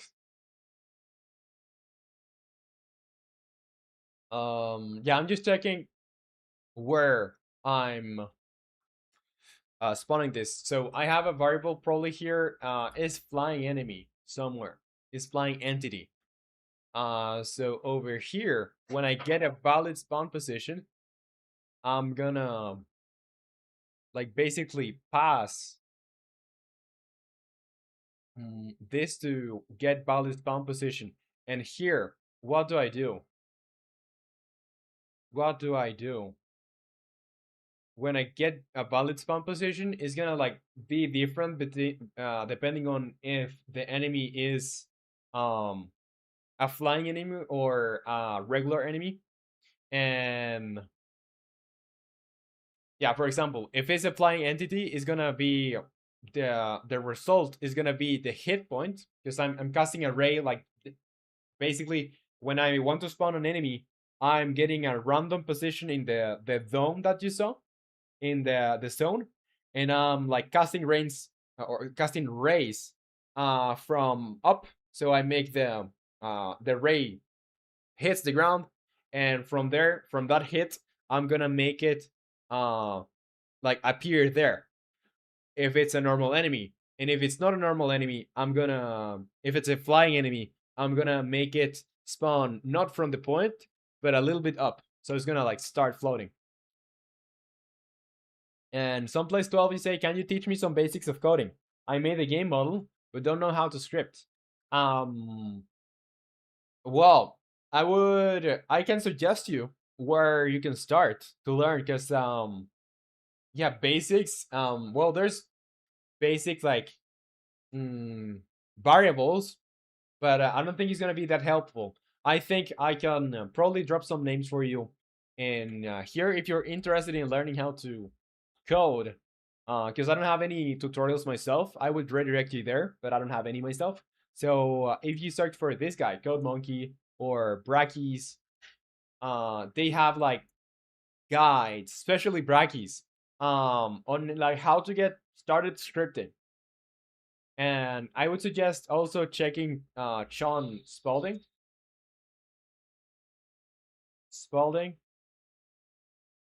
platformer, because that's with Game Maker, free to the engine, to the game engine. And here that say I use CodeCamp a lot.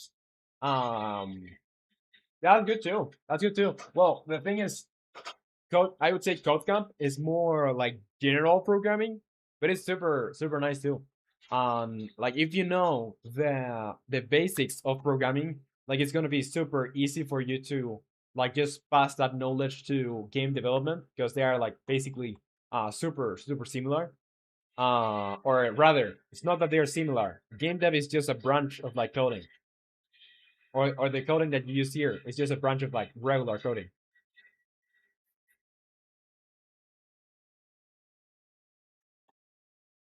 And when did you get started with CodeCamp, Hyundai? And you say, yes, I see it gets the most of the programming.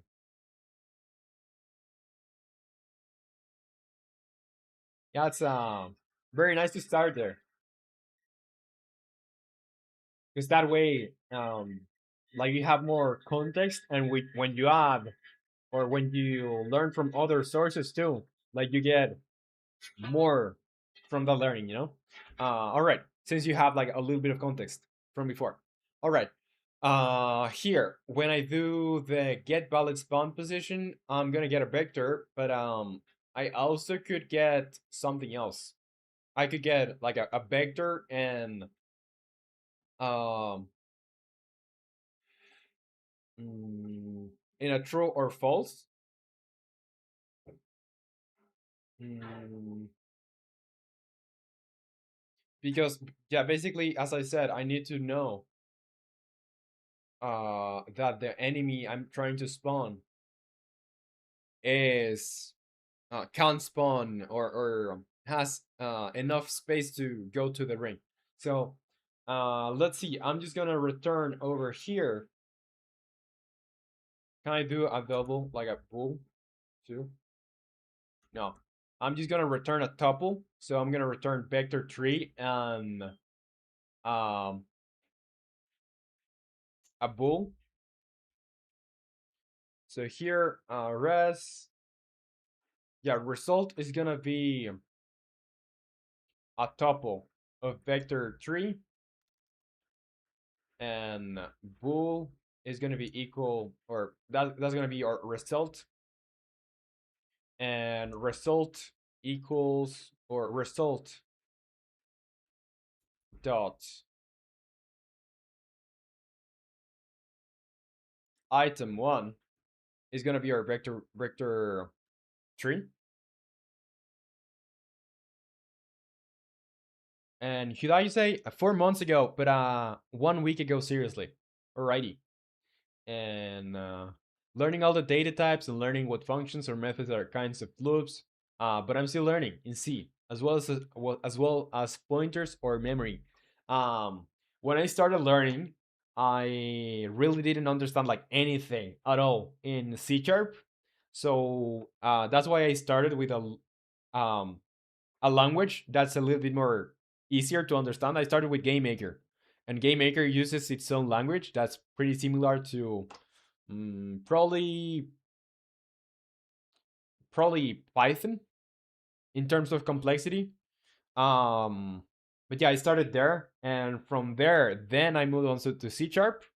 And when I was in C sharp, then I moved on to like learning about C++ and C, because dude, learning about how memory management works under the hood, is super helpful. So I'm very glad that you're learning C, and well, C++ is super similar too.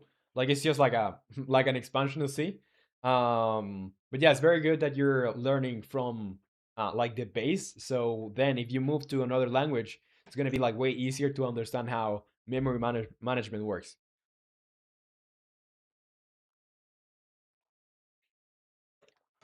And Mijo will say the site running the bot automatically shuts down every 50 minutes if you don't visit the web services.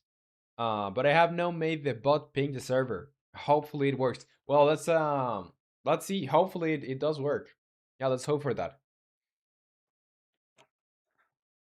Yeah, I think hasn't that like been the most like challenging part of that, like keeping it up or keeping it active.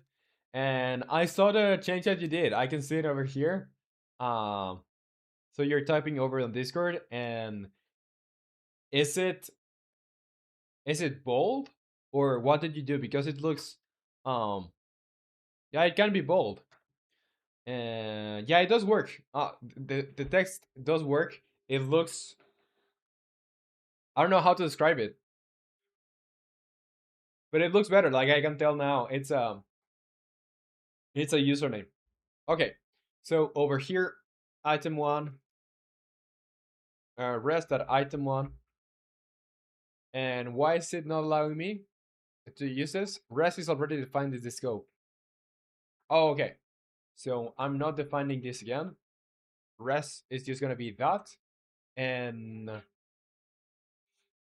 rest dot item two equals basically true.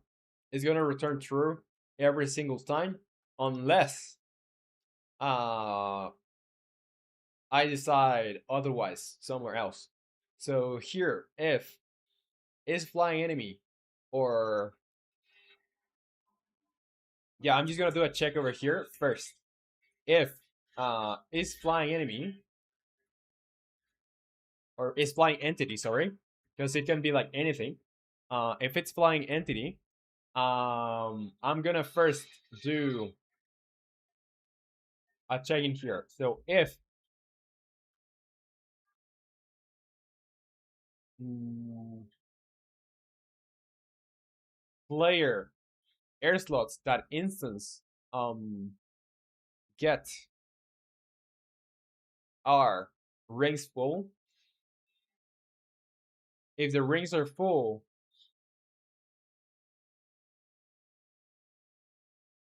mm,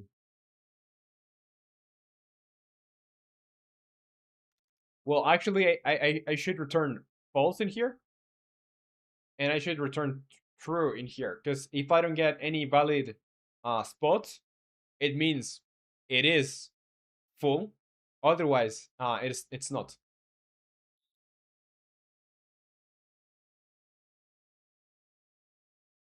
And Nikki said clean. Yeah, I see it over here. Yeah, it's way better now. Way better now. Yeah, it's a username. Yeah, I don't see when you type uh with the two asterisks. Like I don't see this getting bold. Like that may be bold only on your end, not mine.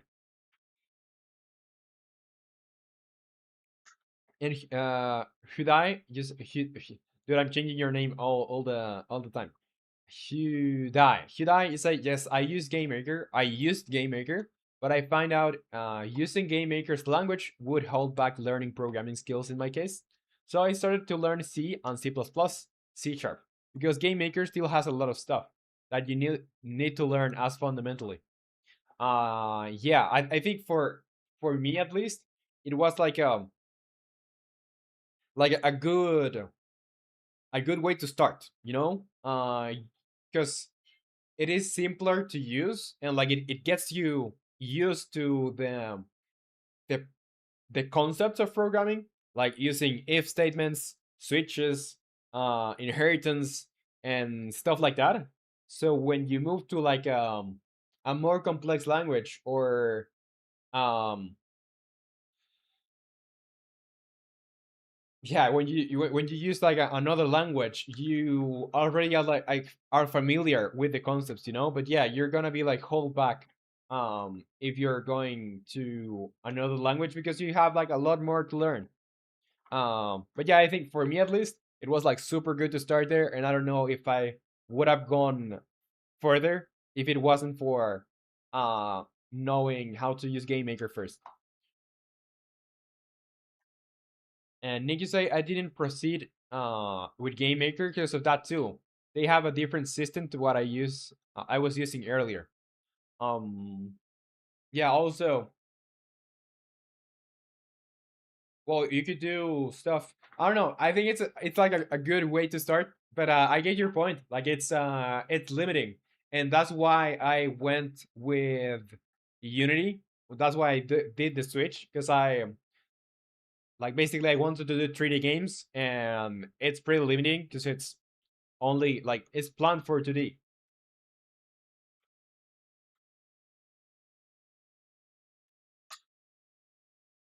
Okay, so here, player air slots instance get our rings full, and if the rings are full, then I'm gonna do two things. I'm gonna do the rest that item, yeah, item, uh, two equals false, or and I'm gonna say that the item two is can't spawn. So I'm gonna say true over here and false over here, and I'm basically going to return this return because I'm not going to be using the return res. What's the error for? Use of unassigned local variable res. But res, I just defined res. And Mo Maraca. Is that how you pronounce it? I say which language is that? It's C sharp. It is C sharp. I'm using C sharp with Unity. Are you into like game dev or programming or something similar? Mo, you say no, Arabic. Right. Well, I how can I call you? Maybe Mo. Is that all right? Because I don't really know how to pronounce it.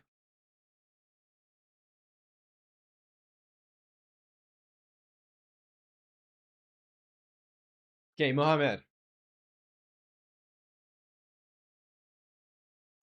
All right. So is that better?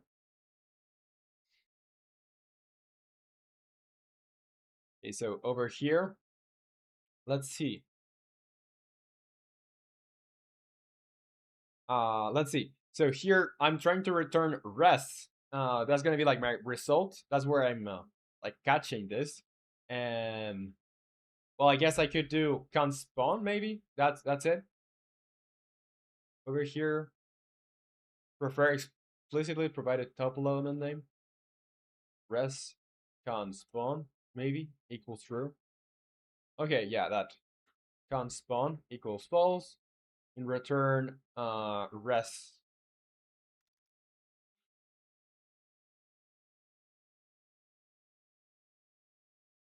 And Muhammad, you say I guess. Well, I'm gonna try my best to pronounce your name because I'm really not good with pronunciation. But say, what are you making? About what? Oh yeah. Let me show you. Just well, this is gonna break what we are currently doing. Kind of broke a little bit of our code, so let me try to get it back to what it was normally. Mm, but this is a video game, so let's do vector tree. Yeah, vector tree here, here, and here. Yeah, because I was just changing some stuff, so it kind of broke. But yeah, this is what I'm making. It's a magic game. So you're a wizard and you have to select different spells or like cast different spells. And how do you select them? You select them with your arrow keys. So for example, if I were to do up, left, left, up, I'm gonna get my fire spell, and it's gonna be like super effective against like ice types or regular enemies. And when I get to the zones, some enemies should start appearing. So I can use that spell to fight them.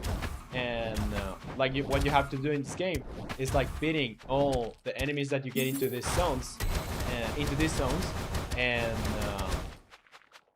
yeah, basically just beat them. Go wave by wave, beating them until you get to the boss.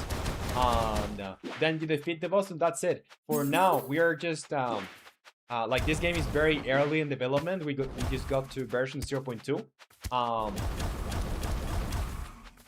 But yeah, this is what we have so far. The objective is just getting to the zones and beating these enemies.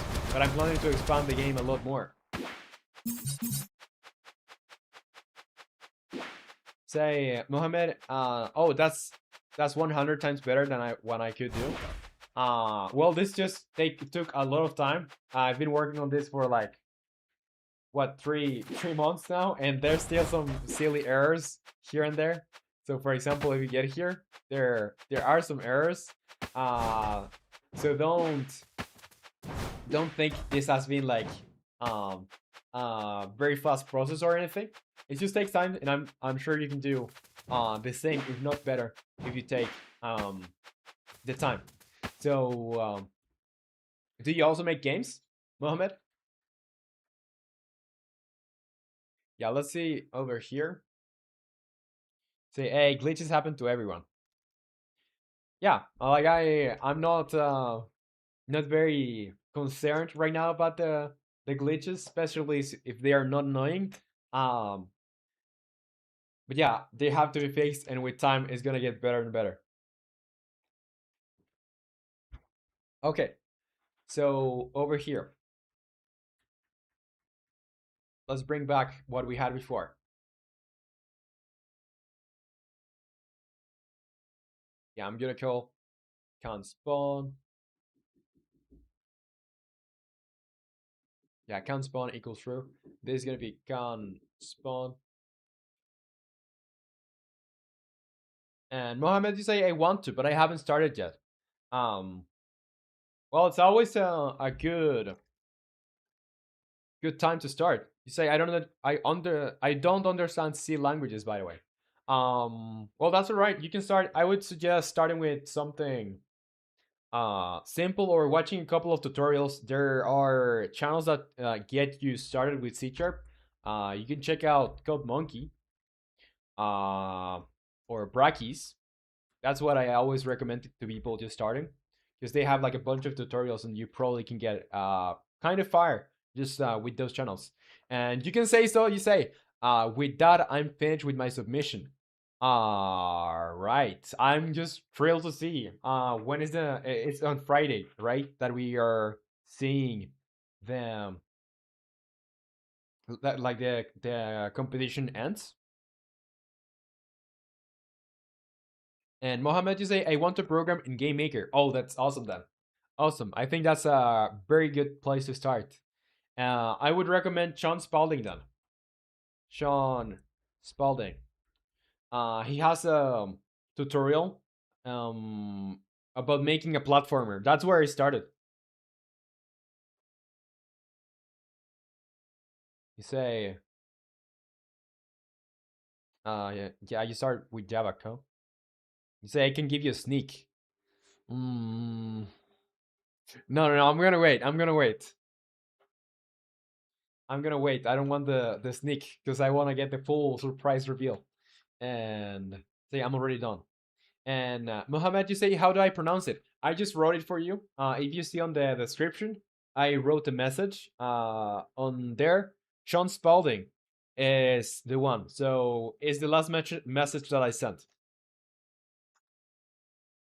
Yeah, I just put it on the description. No worries. You're very welcome.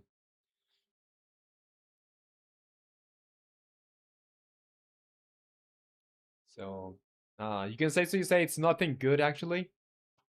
You're capping. You're lying. I know it's gonna be good.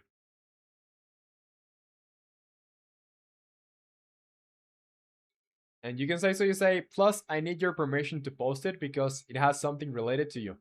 Yeah, go ahead. Go ahead. Then you have all my permission. You have all my permission, you can say so. All right. So over here, let's do can spawn. This one, can it be like position? Pose, pose, pose. Whenever I use res, I'm gonna use position.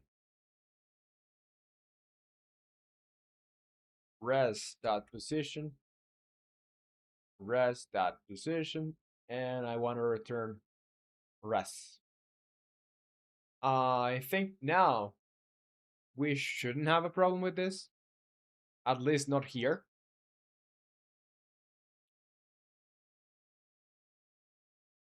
And you can say, so you say, well, you killed it, lol. Gonna submit right now. All right, all right. Well, I don't think I'll be able to help myself. I'm probably gonna watch it anyway before the voting. Um, yeah, let's see. So over here, when we get valid spawn position, mm, spawn enemy.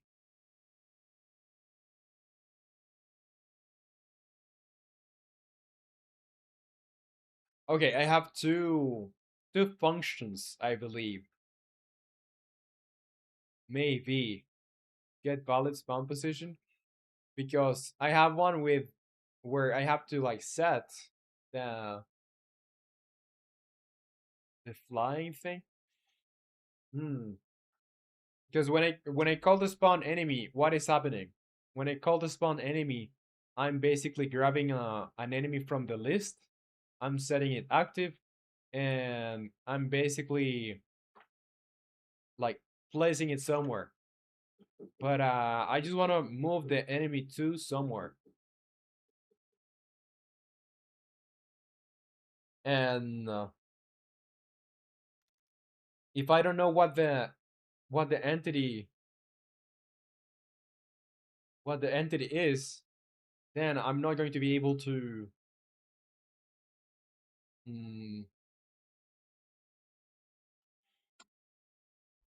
yeah, I'm not going to be able to know if it's a flying enemy or not because I'm spawning it first and then checking. So I guess I'll have to despawn it and reset it. I don't know. I'll figure it out. And Mohammed, you say, what is your favorite game? I asked the hardest question because I'm evil. Um, well, there are so many. It's very hard question as you said, but at least I'm gonna tell you the three games that I have the most hours in. So Minecraft, it would be the top one. I think that's the game that I have played the most in my life. Then it would be Grand Theft Auto 5. Because I played it on console, I played it on PC, I played it a lot. And then the third one, I don't really know what the third one is, but I will say Stardew Valley because I really love Stardew Valley. And Huda, you say what got me back to game developing was AI or vibe coding, which ended terribly because I realized AI can't make GTA 6. with prompts and copy and paste. So AI kind of motivated me to actually learn and think critically, not mindlessly. Um, yeah, I've seen a lot of people like um getting into game dev, not specifically to vibe code, but like it's more accessible now with AI and like having. I think it's like super helpful to like just have like a tutor with you, an AI tutor that's like you can ask questions and like getting answers quickly, knowing how to structure stuff, knowing where you are lost, or like getting out of a problem is a little bit faster too, because you can tell the AI, okay, I don't know how to do this. How would you go about doing this? And then you do the implementation of how you expect what the AI said to work or something. Well, I personally don't have anything against like AI. Even if you like vibe code everything, if it works for you, it works for you. For me, it hasn't worked. I don't really like using that much AI while I code, just because like I lose like agency in what I'm making. Because it's like super hard to, or it's super easy to like just ask and copy, but when you have multiple things or a whole project that's just something that you copied, you don't know what your project is. So altering it and fixing stuff, it's harder actually. You say, but I'm kind of allergic to it, just personally at the moment. Yeah, no, I see, I see. I tried to use it like heavily one time, and I hated it. For me, it just worked for I don't know, sometimes like passing all the scripts and like telling it, I have a problem. What do you think it is? Or really, the better use case I've given it is, for example, I started using a new package, like an animation package that I haven't used before. So I told them, hey, can you give me like a quick introduction to this package and how to use it? And it has been very, very helpful. And Mohammed, you say, I don't really like AI when coding because you don't learn from it. Yeah, it's I wouldn't suggest that much mm, for people just starting unless they are very consciously using it only for like tackling learning, you know? But it's like super easy to get into the habit of just asking, okay, how do you do this? And then just copy and paste. And Huda, you say, I don't mind anybody uses it actually, if it actually works. And also, you say, also Stardew Valley is a girlfriend game. Yeah, it can be useful as a tool. Well, I get your point. The girlfriend game. I don't know. I really like Stardew Valley. I really like Stardew Valley. Um, all right. Let's see. So I was trying to pass this, but the thing is, I will have to go on spawn enemy, and I will have to probably make another function, like getting an enemy first and then spawning that enemy. And Mohammed, you say, I feel bad for not letting you code peacefully. No worries. If I wanted pure peace, I wouldn't be streaming. So anything that you would like to share with me or any questions that you may want to ask, just go ahead, because I'm here to like share this space with anyone that want to join. So yeah, just don't worry about it. Don't worry about it.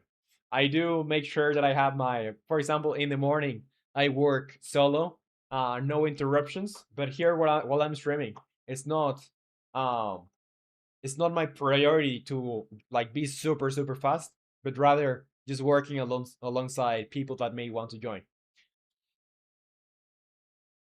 All right. So over here, um, I have this spawn enemy function, and what I'm doing here is calling from the enemies list. From the enemy index, I want to get like for every single entity that exists, I'm gonna basically ask if there is like a false or a non-enabled enemy in here. And what I'll do is basically I'm gonna set it active, I'm gonna reset it, and I'm gonna pass it here. So this would be only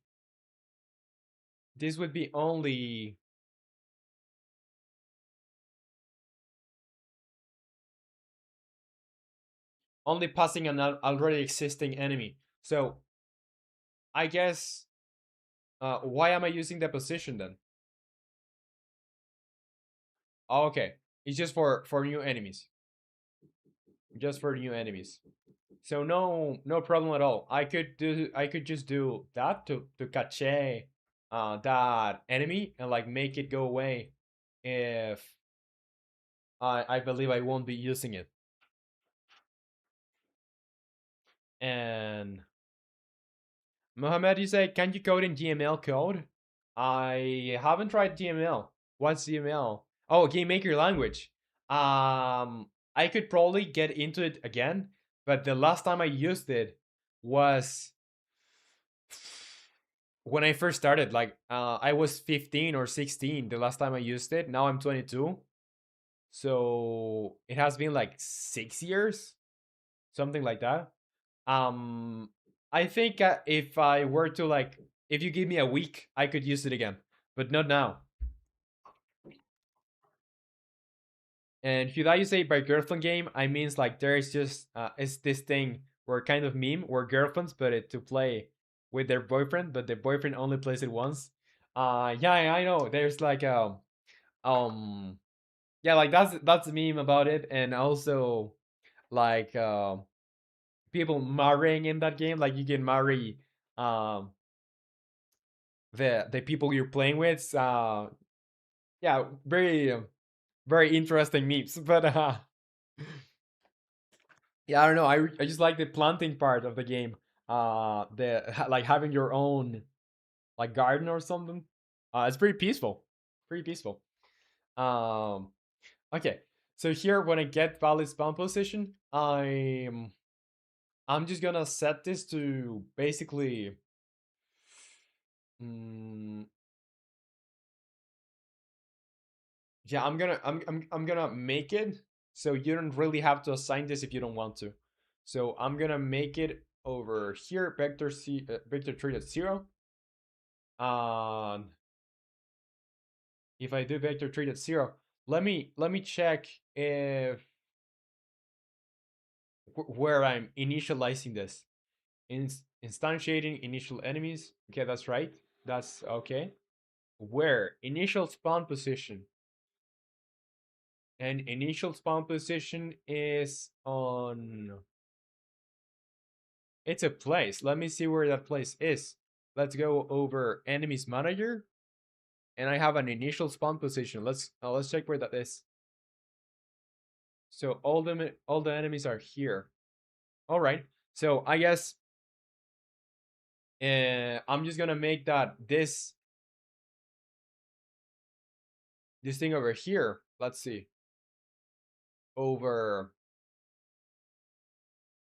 here. It's gonna basically be, yeah, you can assign it or whatever.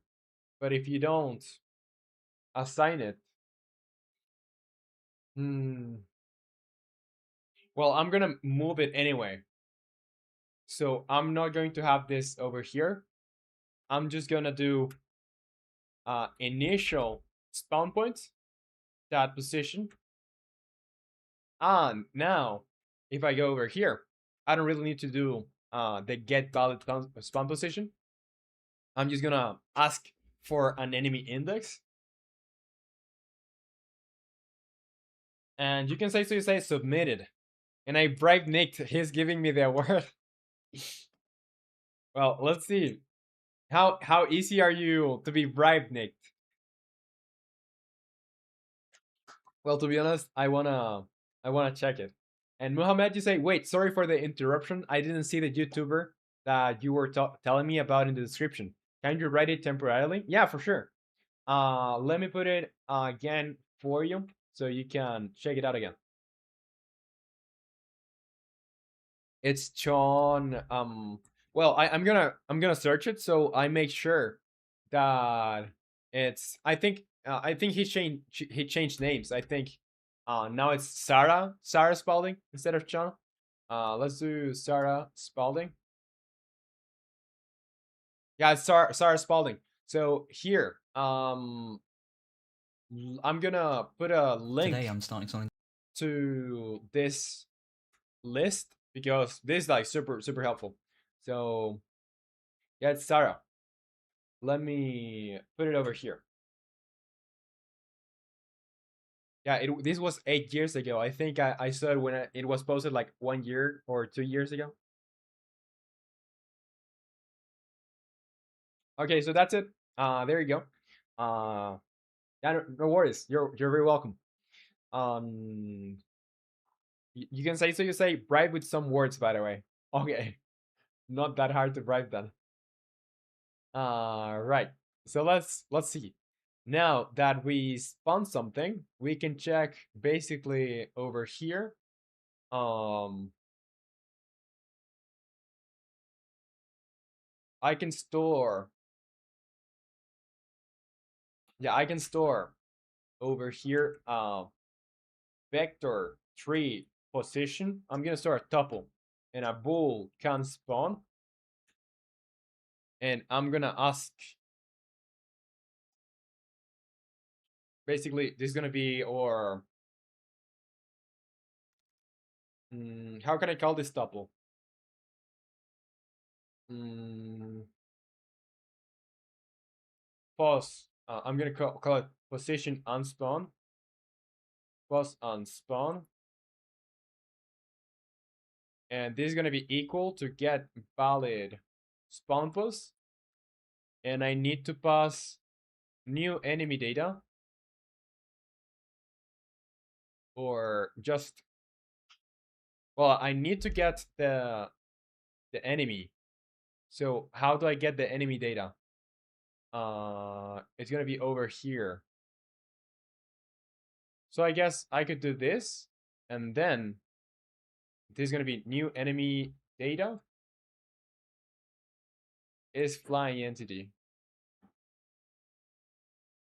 And I think that should be it. Now, if I have all of this over here, I can just do here pause and spawn that pause, and that's gonna be basically it's gonna work the same as it was working before. Nothing has been added, but what I can do now is basically saying if can spawn or from the pause spawn can spawn is false, I'm gonna basically return. But well, I'm not going to just return because I still need to disable the enemy. So I'm gonna tell the new enemy to basically disable himself.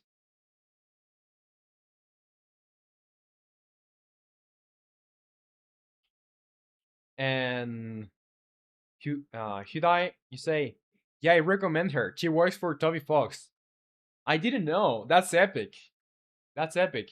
I just knew like she had some tutorials, and I'm just mixing the pronouns because I met like the personality, like the channel when it was Sean. So yeah, I didn't know she worked for Toby Fox. That's awesome. And you can say so. You say the god himself. Yeah, Toby Fox. And Haha Comeback says hi. What's up, Haha? Welcome to the stream. How's it going? Say okay. What time is it? Gambling time. And Mohammed, you say my goal right now is to put a game on Steam by paying from my school money. I don't know what it's called, by the way. I'm 12 years old. Oh, so it's gonna be like $100. It's like quite an amount, but it's actually pretty nice to see you're getting early into game development.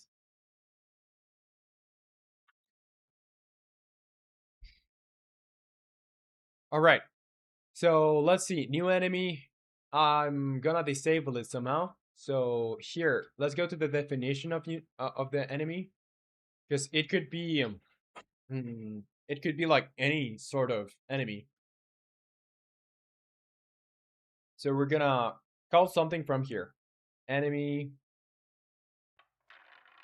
I can't really call anything from here because this is a game object. Well, new enemy.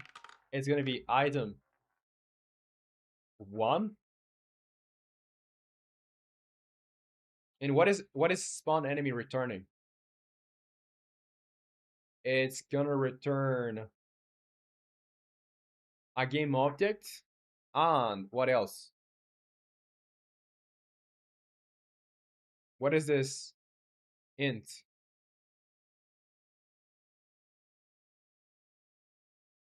The index in the yeah, it's gonna return the index in the list, I guess.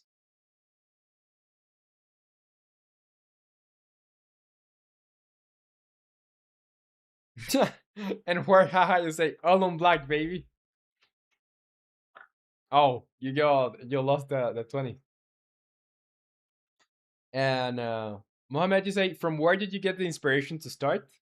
Um when I started, I was like exploring everything. Like I was drawing, I was playing music, I was into 3D modeling, I was into like I explored everything I could in terms of like anything I could do, graphic design, whatever. And then I just discovered programming, and it wasn't like an easy. It wasn't as easy as just discovering it, but I spent some time like just dabbling in a lot of these things until I said one day, okay, what I actually like is programming. I'm going to drop everything else, and I'm just going to only focus in one thing, and that's where I really like started.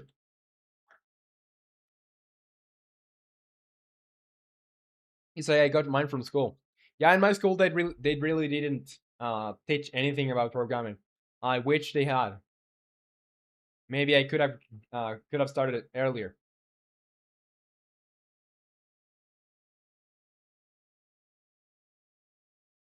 Yeah, good stuff. Give me a quick bathroom break. I'm gonna be right back. All right, be right back.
Hello, I'm back.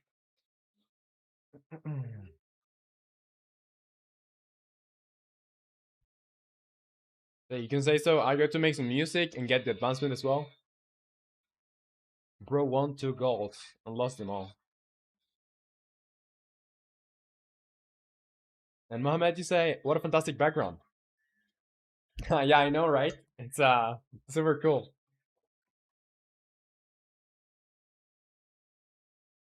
Okay, so back at this. Now we were just checking what we are returning on some of the stuff, so we can like use this. So over here, our new enemy is returning a game object and an int, and that int that is being returned comes from the spawn enemy, which we have over here on enemies manager, and this is like basically returning the list of lists um for our enemy. So it's like our pool basically from our pool system. We're returning that pool. Now the thing is, I don't really think I need to use this. I would like to know where I am using this actually. So new enemy. Where am I using item two? I don't think I'm using it anywhere. Well, it doesn't matter. Doesn't matter. What matters here is that I need to use the item two, item one, and I wanna basically tell it to disable itself. So here is gonna mm, yeah, I think I could get away with just disabling this because I still need to reset this if I were to spawn it again. Because here, I when I do the spawning, I do reset the enemy, so shouldn't be any problem. Now, I will go in here. I'll say item one, which is our game object, and I'm basically telling it set active equals false.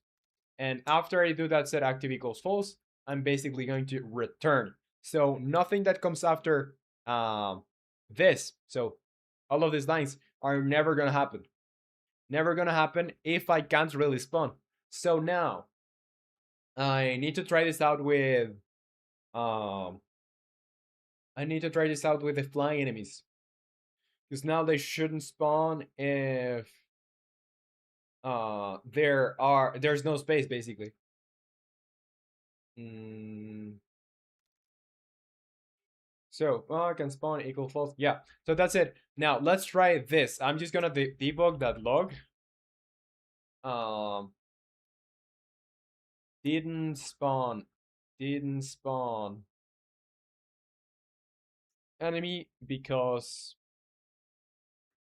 there was no more there was no space on the player air slots. And I'm gonna put the time in here so I can just see uh when I call this over here. And about the silence that you mentioned before, Nick, I thought of um like I always think about this. Like I could have music on the background. Like I have epidemic sound. I could easily put music in the background, but I don't know what music to put really. I would need to like find probably find a like a playlist or like curate my own playlist, and it's like hard to do because I'm here for 4 hours every day, so that playlist is gonna fly and you're gonna be like um you're gonna be exhausted of hearing the same music over and over and over and over and over again because yeah, 4 hours like just fly away.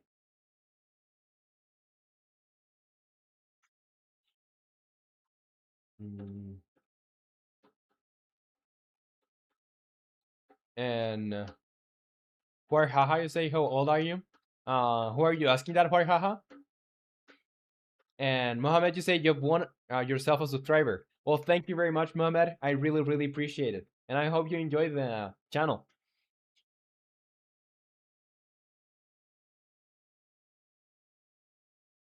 Mohammed, you say 3/4 of the time answering, 1/4 coding. Yeah, well, we're encoding, like, it depends on the day. But I try to, like, respond as much as I can. Because I'm here for that, really. I'm here for that, not only to work, but to answer and, like, hang out too. because if I yeah, as I said, like in the morning I do my like the heavy work and anything that needs more like thought, and then I just come here to hang out and to do the lighter tasks. Say, should I? He's cracked as heck. You are asking about me? I'm 22. I'm 22.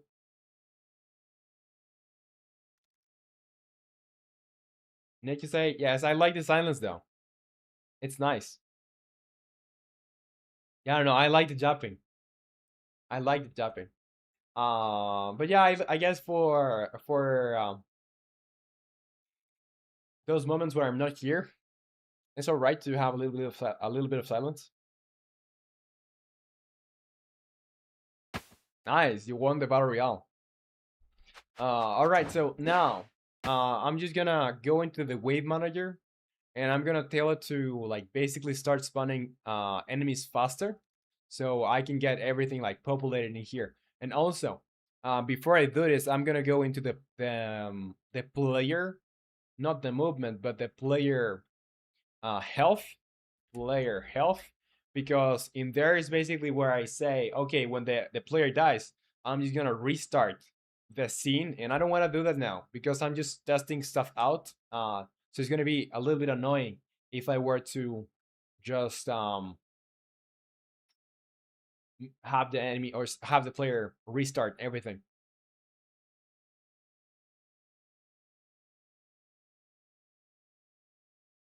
Now you can bet it all on black.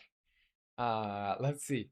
Let's go over here on the wave manager. Where is it? Wave manager. And I'm gonna basically I'm just gonna make it start. But what I want to do is basically making it start like faster. Start spawning faster. So time to spawn minimum, the minimum time to spawn is gonna be like 0.2 and the maximum 0.4. Or yeah, 0.5 is alright too. So basically they're gonna start spawning faster. Now,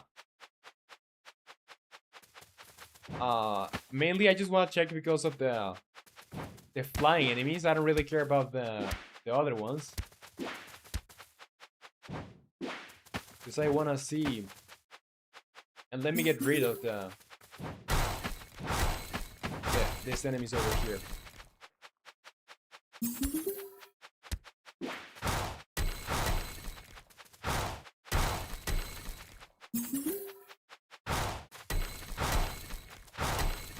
And for some reason, when I spawn many enemies in the ground, like they are not really following me correctly for some reason. I don't know. And I guess I do need like a bunch of flying enemies. Let me, instead of doing that with the spawning, I'm just gonna put it back to what it was. Over here in Wave Manager from 1 to 2 seconds. And I'm just gonna make that, well, basically I'm gonna place a lot of flying enemies manually. That way I don't have to like wait for the Wave Manager to do all the testing.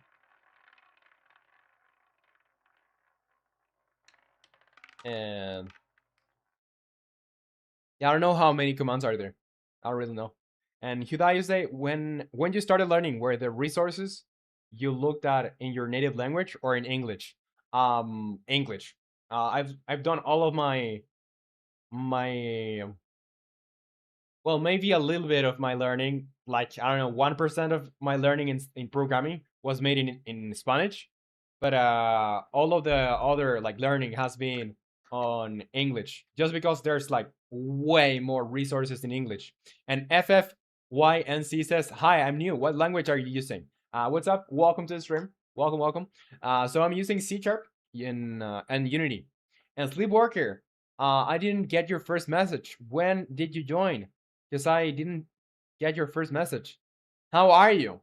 You say, oh yeah, that's your first one. You say, what's up, my friend? Came here to say good night. Have fun developing. Hope you will make many things during the stream. Well, thank you very much for joining for a little while just to say hi and good night. So yeah, rest well, and I'll see you next time with, well, the maybe next stream I'll tell you what I've done today, so I can like give you an update on what's happening. So yeah, thanks for joining. Really, really appreciate it, and sleep well. On Crafty, you say hi. What's up, Crafty? Welcome to the stream, Crafty. How's it going?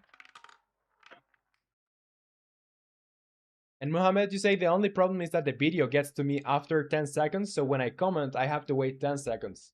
Don't blame me if any comment comes too late. Yeah, don't worry about it. Don't worry about it. Completely okay. And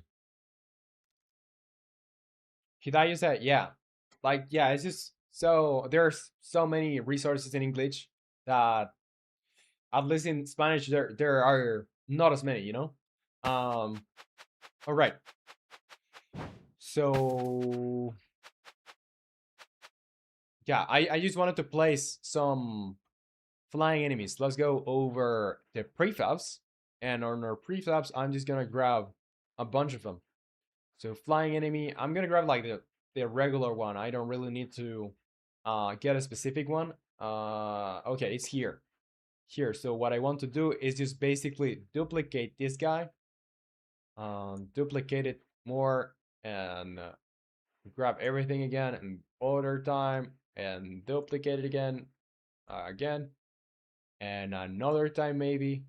So just so we have like a bunch of these guys.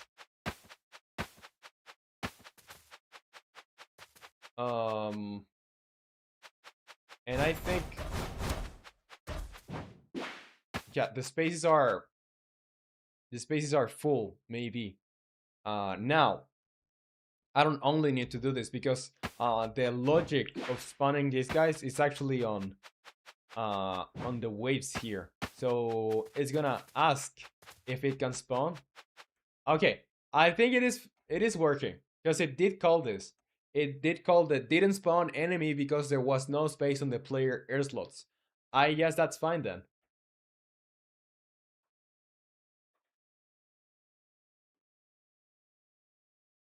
And Crafty, you say good. I was busy these days. A lot of work. I'm glad you're good. And is the work over, or have you finished the sprint of a lot of work, or not really? And Mohammed, you say, what's the easiest language to learn in your opinion? Mine is Lua. I would say easiest that I know, probably game maker language or Python. They're kinda in the same level. And that one guy is here, says hello. What's up, that one guy? Welcome to the stream. How's it going? I saw you were on the Discord side before, but good to see you here with well, in YouTube.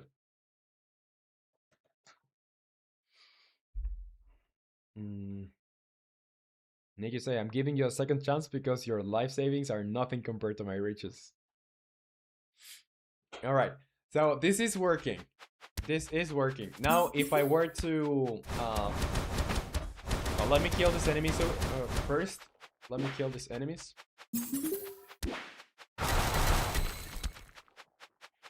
Now this should get populated anyway with more flying enemies. Yeah, it didn't spawn because it's full. All right, I'm gonna. I don't wanna assume it's working. So what I'll do is, well, instead of these flying enemies, I'm just gonna spawn the ice ones, which shouldn't appear here.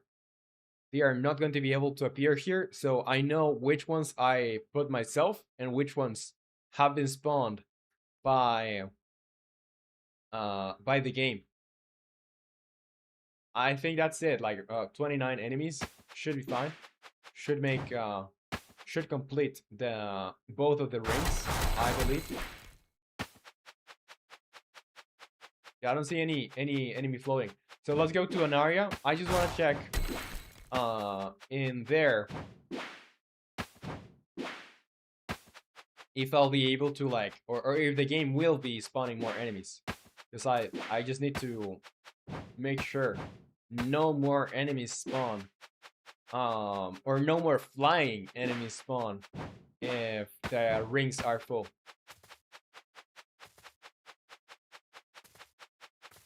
Okay, one enemy spawned, and I think we did have a space over there. So I just want to see the ring getting full. All right, yes, it is working. I got the message. So yeah, it tried to spawn enemies or flying enemies like 4 times before. Nice, nice. Let's just go over here and we can get rid of all of these extra flying enemies that we were using to test. And also, I'm gonna make the on the manager, on the wave manager, I basically want to do that the waves are not as long because I'm just trying to test stuff here. I don't want to have to fight quadrillion enemies before like testing something new. And Trap you said, yeah, I was learning. I was just learning a script more. I dedicated 4 hours a day for this normal work, like for money. All right.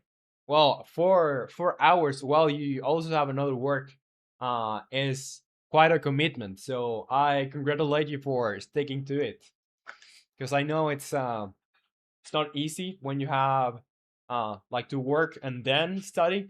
So congrats, dude. Like really. And Mohammed, you say, always play your game after finishing like 10 or 20 times to check that there are no common bugs.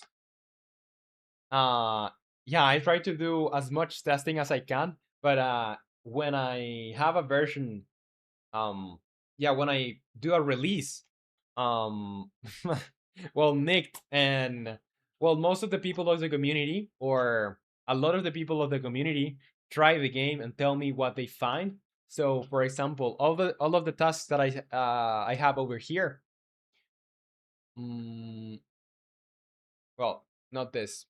All of the tasks that I have over here in this column are like bug fixes that I have to implement because of the previous version that I found. Like I released a version yesterday, so people nicked cheese mijo, and I think who else played the game? Who else played the game that found errors? That one guy might have. I don't know. So yeah, all the people like found the bugs, and I just put them into tasks over here so I can fix them. But yeah, you should, if you don't have people to try your game, like try to get some. And if you can't, like just try to like play your game as much as you can. And Nick, you say I'm gonna find 15 bugs anyway. Yeah, I know. You're very good at finding bugs. Or very good at like trying to exploit everything. And that one guy you say done with school, long day with some long homework, supposed to be in a play, and I have 3 parts. One of them I have 5 lines, one has 0, and I don't know what the last one it has. Got to remember hard. Uh, what's the play about?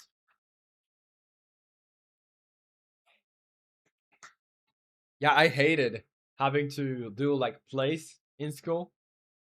I don't really hate plays. I just heard being part of them. No.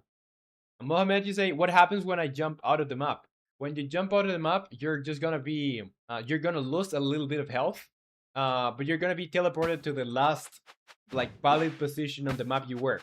So, for example, if I jump from here, I'm just gonna lose a little bit of life, and that's gonna be it. But if I jump from, I don't know, one of the I think one of these parts over here. This is not like a valid position on the map, so it's gonna like take me. Oh no, it's actually it actually is a valid position. But if I were to jump from I don't know here, it's gonna take me to the last position I was like grounded basically. And Mohammed say, and help me learn Game Maker. Yeah, so if you go to the link that I sent you before, you should start there. Like it's a pretty good introduction to Game Maker. I think you'll benefit a lot from learning from there, starting there. Okay, so over here, let's see. I think that's it. I can just do a commit over here. So let's do GitHub here. We did some changes over here.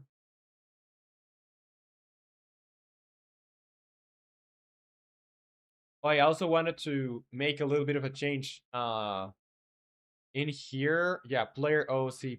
Okay, I'm just gonna save this, and now I'm gonna do a commit. And Technotorch is here, says, yo, sup? Isn't the damage deduction after falling is slow? Yeah, it kinda is. Say health deduction, yeah. It kinda is, but I don't wanna penalize the player that much for falling. Like if you're falling all the time, like you have to be careful, and especially if you don't have a lot of health. But I don't want to penalize the player that much. I can tweak it, but yeah, I don't want to. I don't want to penalize it. And Mohammed, you say I have tried 4 different languages before, so I have a little bit of knowledge. Oh, awesome! Very nice. Yeah, I don't think you'll have a lot of problems with it. And yeah, how's it going, by the way? Technotorch, how's it going?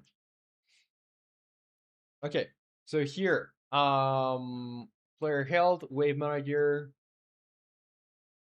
Yeah, this is basically flying enemies don't spawn if there are not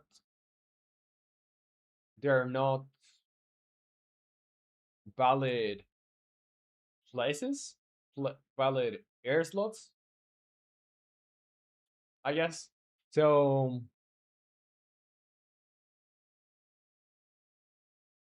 if there are not valid, okay, yeah. So for the description, I'm just gonna put in here the flying enemies are only going to spawn when there is an empty player air slot available. That's it. Also, over here, I made that the player, or yeah, when the player dies, it won't reset the game for debugging purposes. That's it. Now I do commit 5 files to main, push to origin, and we are done with this. So limit the amount of flying enemies spawn so there are no more enemies in the ground, or make a third ring for them. I didn't really make the third ring. I'm just gonna like limit them. That's it. Technotorch to say everything's fine. Just getting screwed up while learning C#. What about you? Well, very very relatable actually. Everything's going fine over here. Everything's going fine. I gathered from like yesterday I did a release of the game. So version 0.2 is out. And everyone destroyed the game. Like they found so many bugs. I think I have like 20 tasks only from the feedback and bugs that I got from the community yesterday. But it's going well. I'm just tackling bit by bit the bugs on the feedback that were given to me. And Mohammed, you say I have tried. No, you say they are Scratch, Lua, for Pico 8, which is also a nice challenge because it lets you feel like retro programmers. Yeah, I've seen Pico 8. I have never tried it, but it seems like a fun engine. And Python and Game Maker language. Well, that's a good combination. I think Lua, it's a very cool tool because you can do mods with Lua for, well, Lua is like a lot of games that use programming inside them use Lua. Um, how can I explain this? Yeah, for adding custom functionality into games, like Lua is used. Like for example, in in this game, Gareth mod uses Lua for some of his mods, some of its mods, and yeah, a lot of other engines. Let's do the next thing is removing the trail shadows on the flying enemies because it's so annoying. It's really so annoying that these guys over here or flying enemies, when they move, they have a trail going on with them, and I like it. That's not what I dislike. The thing is that trail casts a shadow, and I don't want that to happen basically. So I'm gonna go into the trail, and I basically have to, like, I think I would need to. Oh, it's just a simple fix. I just do off, and I think that should be it. Now that the cast shadows is off, that was a simple fix. Very simple fix. I could have made it into the other commit probably. Let's see. We need to try this. Also, I need to change the trail. The trail sucks. I hate it. It looks awful. And Technotorch, you say, "Oh, really? Congrats! Oh, thank you, thank you." And Nick, you say, "I wanted to learn Lua because of computer craft." That's like the only reason. Yeah, there are some games, like programming games that use Lua. So that's like the only real reason I wanted to learn Lua too. And also, well, if I were to make Roblox games, they use Luau, which is very similar to Lua. And Miho will say, "I'm back. What happened so far?" So far, we just fixed basically the flying enemies no longer keep spawning after um after all the player air slots. Like basically when all of the ring spots are taken, they are no longer going to spawn.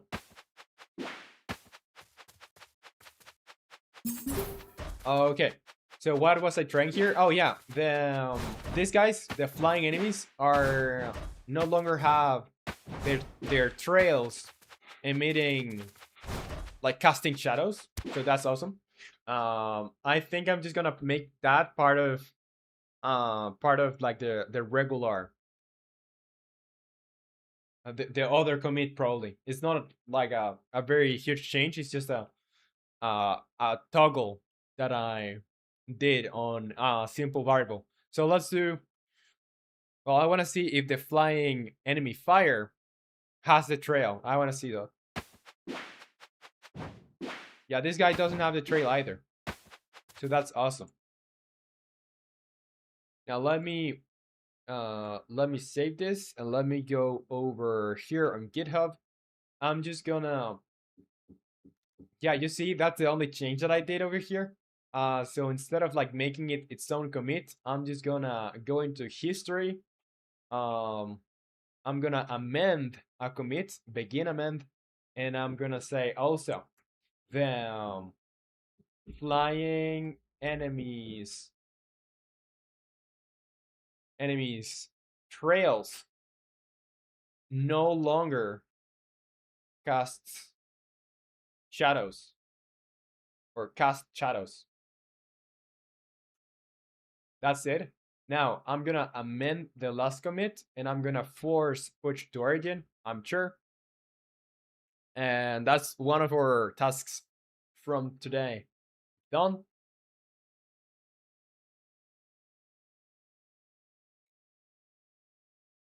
And Mohammed, you say, do you think the zombies or the ground mobs shall have an animation in their hands?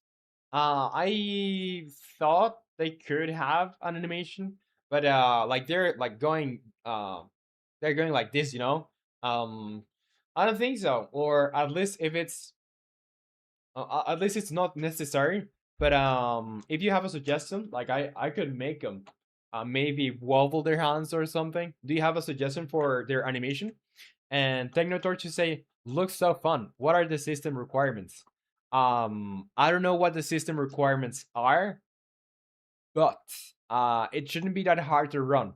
I don't think it's gonna require like a supercomputer or anything. I know that Nick tried it and he had like problems with performance a little bit, especially when hit with fire, by the fire enemies. But yeah, if I were you, I would download it, try it out, see if it works. If it doesn't work, let me know. And if it works, awesome. Because it's not really that heavy. It's like only 50 megabytes, I believe, and it's free. So try it out and let me know if it runs. And if it doesn't, like I'll try to optimize it. I'll optimize the heck out of it. But um, I've been trying to make it run on everything. So I don't think you'll be having problems with running it.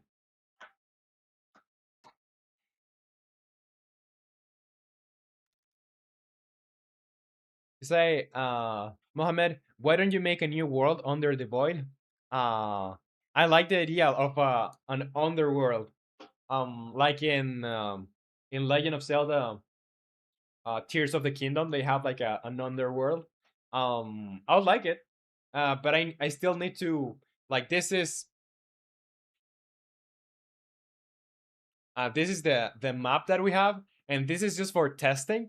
Um, but I plan to make like a bigger map in a couple of months. And Hidai, you say I'm gonna try it later. All right, and let me know what you think about it, or if you find like any other bugs or anything, or if you have any suggestions, feel free to let me know. And if you guys aren't on the Discord, I guess you're not because you just joined.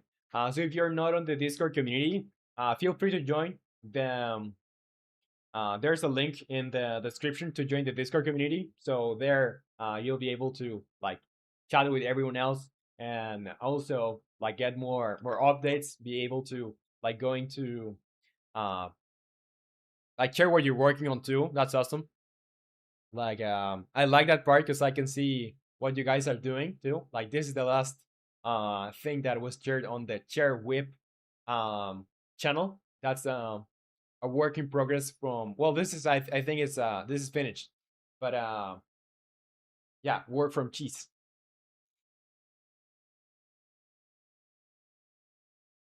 And Mohammed, you say, do you program for money? Not now. I don't get any money now.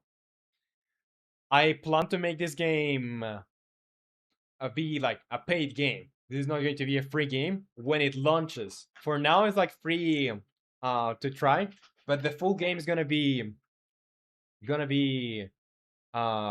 paid. You know. And Mihol will say it runs on Intel HD for 100 or 4600. That doesn't receive driver updates anymore. Say that's cool. I might keep playing to find more bugs. Yeah, that's awesome. And should I say there's this thing that new programmers don't do, where I think artificial constraints, where they run in a low end PC on purpose to get the most of performance. Yeah, I don't really have. Well, I kind of do. I kind of do have another computer that I could borrow that doesn't really run games that well. But I think there probably are people that have even worse computers than the one that I have.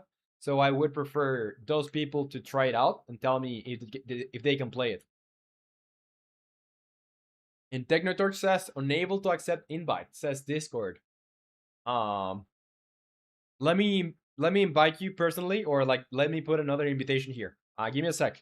And FF YNC says, bye. I'ma leave now. I might come back sometime. All right. It was a pleasure having you here. See you next time. Bye bye. Okay. Let me go into the Discord, and I think I can do like an invite to server. Well, this is just for French for friends. Hidden use copy button. Let me do this copy, and if I put it over here, try that one. Maybe that one will work. And FFYNC says, wait, let me subscribe real quick. Well, thank you for the subscription. Really, really appreciate it. You say gonna be just 69.699. Yeah, interesting. No, I don't think I'm gonna price it that. What I said before, what's the price of the game is probably gonna be between um like a maximum of $15 and a minimum of 5. Probably around 5 and 10.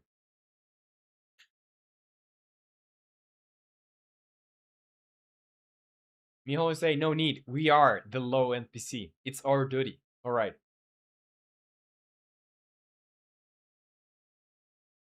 You say it's the one thing we have, bragging or crappy computers. Let us have it. Alrighty, alrighty. Low end for the win. And Mohammed, you say, can you let me learn GML, please? Yeah, for sure. Like, just go ahead. Go ahead. Mohammed, you say in Discord. Yeah, I just put a link over here. Hyundai, you say, I hope it goes viral. Well, thank you very much. Yeah, let's hope for that. Let's hope for that, because otherwise, um, I'll have to apply for jobs. The scary world. If it doesn't go well. But let's not think about it. Let's be positive about it, and let's do the best that we can over here. So let's see. What is the next thing? Enemies rebalancing. So yeah, let's see what the rest of the tasks are. Let's see what the rest of the tasks are. So extra sound effects when the big boy attacks are about to happen to give cues to react to the player. Yeah, I think that's I'm just gonna make that for tomorrow, because I need to gather those sound effects first, like find proper sound effects to then implement them. But for today, I think if we have time, we're gonna be able to finish these 4. So these 4 are about well, changing the part of the hand that the spells are coming from, so they don't get stuck as often in the ground. Remaking the trail towards the zone, because it sucks now. This is how the trail looks now. This thing over here. Where's the trail? It doesn't even show up now. I think it got a little bit messed up with the last update. Yeah, might be. So here you can see. It's actually a little bit hard to tell, but you can see if I go in here, like there's a trail leading you to the zone. I don't like it. It doesn't really look good. So I have to remake that. What else? Let me put the scale back to normal. The spells shouldn't collide with each other. And enemies rebalancing. So tweaking the speed on the regular humanoid enemies so they are not as fast. Tweaking the spawning rate on the wave manager so enemies don't spawn as fast either. Tweaking the damage on the big boy, because the big boy, I don't think maybe you haven't seen, some of you like Hyundai and Mohammed haven't seen the big guy. Let me enable him. Because that's the boss that we have on the game. It's currently like you have to get to him. You have to beat like two or three of those zones.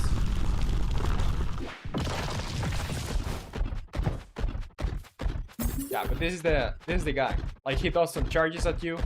You're not going to be able to damage him. Not much, unless he's like on he's like staggered.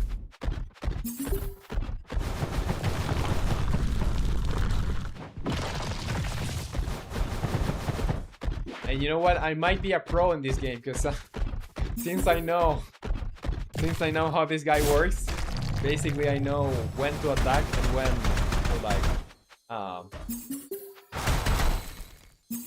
when to like do the stuff, so I can, without cheating or without like doing the the exploits, I can beat this guy. It's not that hard once you like know when he's gonna attack, you know? It's actually pretty easy once you know that. Let me just beat him because I wanna like prove this guy's not very hard to beat. The only thing is that I don't provide enough feedback. Like it's very hard to tell if you haven't attacked him before, or if you haven't played against him before, when he's gonna attack. And like, yeah, you have to like be a little bit focused to like know when to attack, but he doesn't really like do that much damage either way.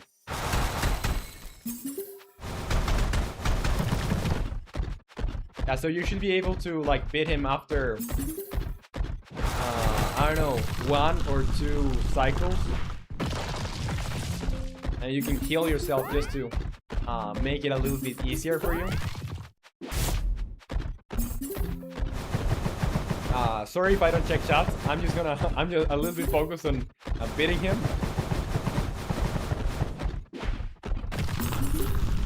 But I reckon after some more charges, he's gonna be done. Basically, he doesn't have a lot of health.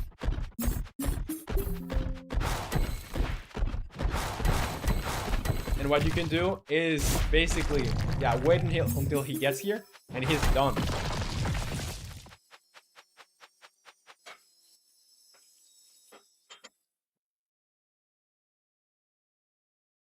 And Nicky say don't scare it with Job. Yeah, the Job jump scare. I'm not going to say that awful word. And Technotorch, you say it will. Nah, Mihol over on Discord, you say Wizard game will be going places. It has plenty of potential if you listen to the direction of the game and stuff. And the quality assurance. I'm already hooked. Yeah, I'm gonna make like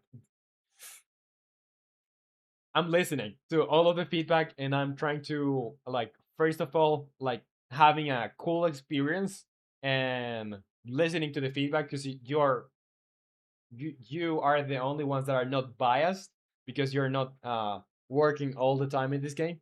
So for sure, I'm listening. So yeah, we have our it's Big Boy now. It's Big Boy.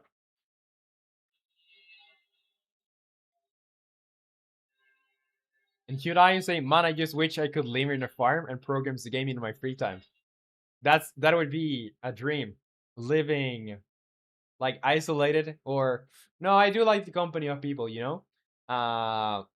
But just programming all the time. Like basically, that's what I'm doing now. So I'm like very grateful. But I need to make this game work, or like make this game generate money so I can keep making more games and improving this one. YouTube quota run out. Lasted 3 hours and 30 minutes. Yeah, he's not hard to beat. The Big Boy is not hard to beat when you know exactly how he works. But it's very hard to like know it exactly how he works if you're only fighting him once or twice.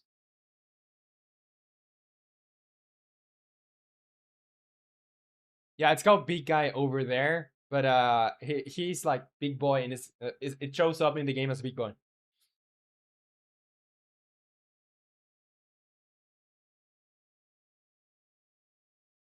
Yeah, I changed it. Didn't it isn't he big boy? Why is it showing up as big guy? If I go to the UI manager, let me go to the UI manager. Boss health bar. If I go to the boss name, it says big boy. And when I go to let me go to the big boy health. Let's do this. I am setting it to big boy over here too. So why is it setting it to big guy? That's super weird. Because I that's the only place that I do anything with this is setting it to big boy. And as a default, it's set to big boy. There's nowhere in the game that I have registered the name of big boy.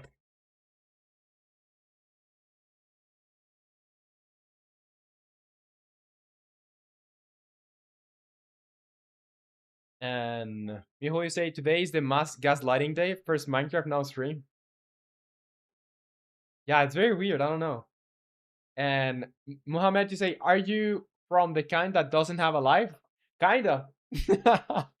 Kinda. That's all I do. It's working on this game, but I do enjoy working on it. So I have a peaceful. Well, it's not even peaceful, but I do enjoy not having a life for just because of making this game. And Sandwich is here and says, "Sup? What's up, Sandwich? Welcome to the stream." And as said, a DRM says, "Good boy." Welcome to the stream.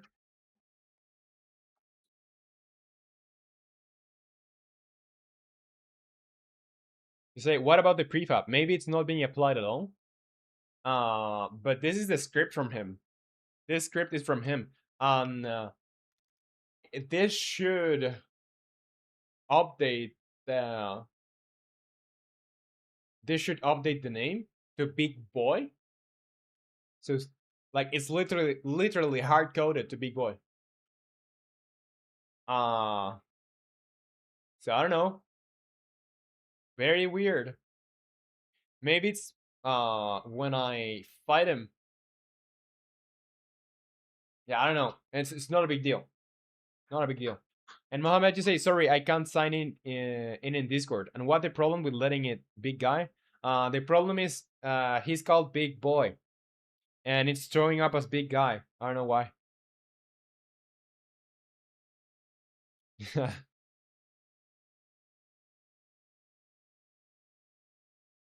And Mohammed, you say, no, well, you say when you touch grass. Well, I do have a life. Like this is not what I do all the time. Sometimes I may spend like weeks not going out, but I generally try to go out in the weekends, just to like not be closed in my house all the time.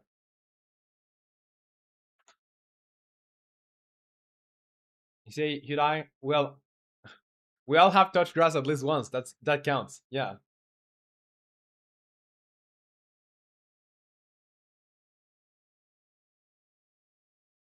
Should I say he has a life because he's alive?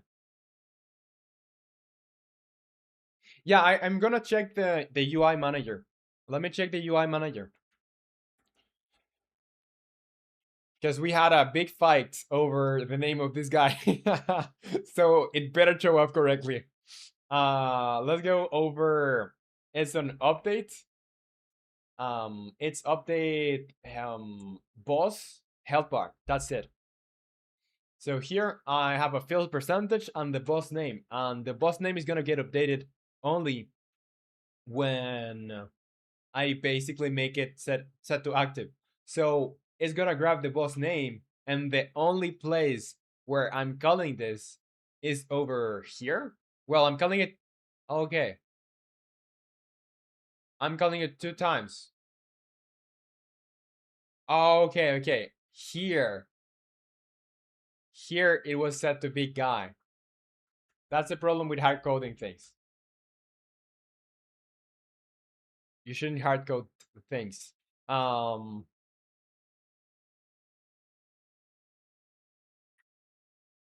well, I could. Do I have? I believe I have like an entity data thing, and inside the entity data, I have the name of the character. So instead of hard coding it, I'm just gonna call it here entity data. Entity. Do I have entity data? I believe I do. Let's go to like regular health. Let's go to definition and go to health. Yeah, because I have an entity data and that's public. Oh, this is private. Let's make it protected then. Let's do protected. Or I believe I have a get entity data. So what I could do is just get entity data. But I wouldn't need to do this. Let's just do protected over here. Protected. The same data type. So then I can use it on here. It's gonna be entity data dot name. So I pass that as over there, and when whatever I put on the data over there is gonna overwrite it.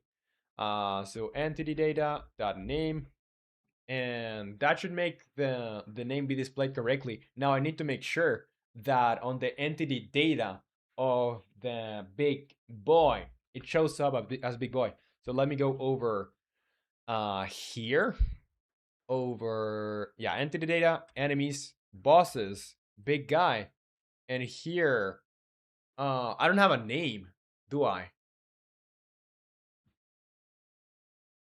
I don't have a name. And why did it allow me to use name? Oh, because it's the name of the game object. Well, I guess I need to modify this the data. Let me read you.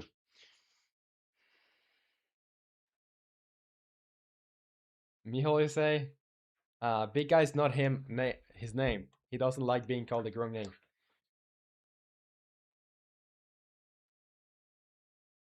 Nick, you say sure, yeah, but the method. Oh, yeah, okay. Yeah, the method was fine. It's just I called it incorrectly. Unity just liked the name big guy. No, but I think that's the problem. Mm,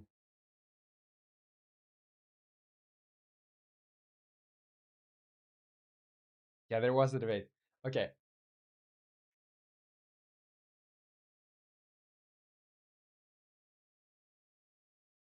Mijo, you say the bot served a good 500 messages before going out of commission. Yeah, it did a lot. It did a lot. So it did work very well today. And Hirai is kind of like instead of big guy, but final boss. Yeah, there was like a huge debate. I think it was the previous week, where I basically called this guy Big Guy instead of Big Boy, and there was like um a mini game where whoever won decided the name of the boss. So it was Big Boy, and I set it to Big Guy, and they were all like throwing hate at me because I misnamed it. And Mohammed, you say my 1 millionth brother says to you good night. Oh, thank you to that to your 1 millionth brother. You say, how are you handling that much comments? It's not that much. It's not that much, and some of them are not related to me exactly. Like just people talking to people in the chat. And Miho always said YouTube read limits made him last 3 hours and 30 minutes with a slip of 7 seconds before every read. Well, it's a good. It did work very well today, or at least from my end. That seemed to work very well.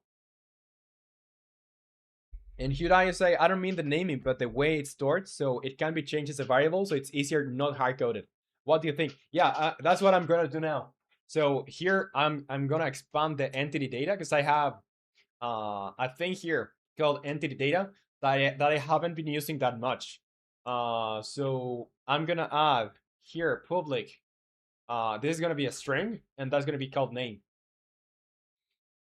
And over here, well, I basically have to go to any entity, and um, it's like a custom like data. Basic, basically, what it holds is this a flying entity, true or false? The if the entity has an element, it could be like a fire entity, uh, an electricity entity, or whatever. I just added a name. So now that we have, well, we're gonna call this entity name, entity name, so we can differentiate this from the object name.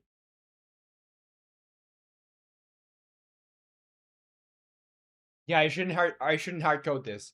Uh, it's not that bad when you have like one boss and like you're just gonna call it that way. But it's a good practice to not hard code things because you're gonna find errors as as the one that I found here. So now we just have to go over here, and I'm just gonna get it out of the way. I'm just gonna write the names of every single entity that we have in the game. So it's gonna be big boy over here. It's not a flying entity. It doesn't have any elements. On the flying ones, I'm gonna call this. Well, for now, it's just gonna be like flying enemy normal because we have one for fire, flying enemy fire. We have our flying enemy ice. Oh, flying enemy ice. For our humanoids, we have um it's just humanoid enemy fire. And footage, Flam says, what game engine you are using? I am using Unity. Welcome to the stream, by the way. Welcome, welcome. Are you also a game developer or maybe another type of dev? Like, I don't know, you do websites? Are you interested in AI, robotics, something else? And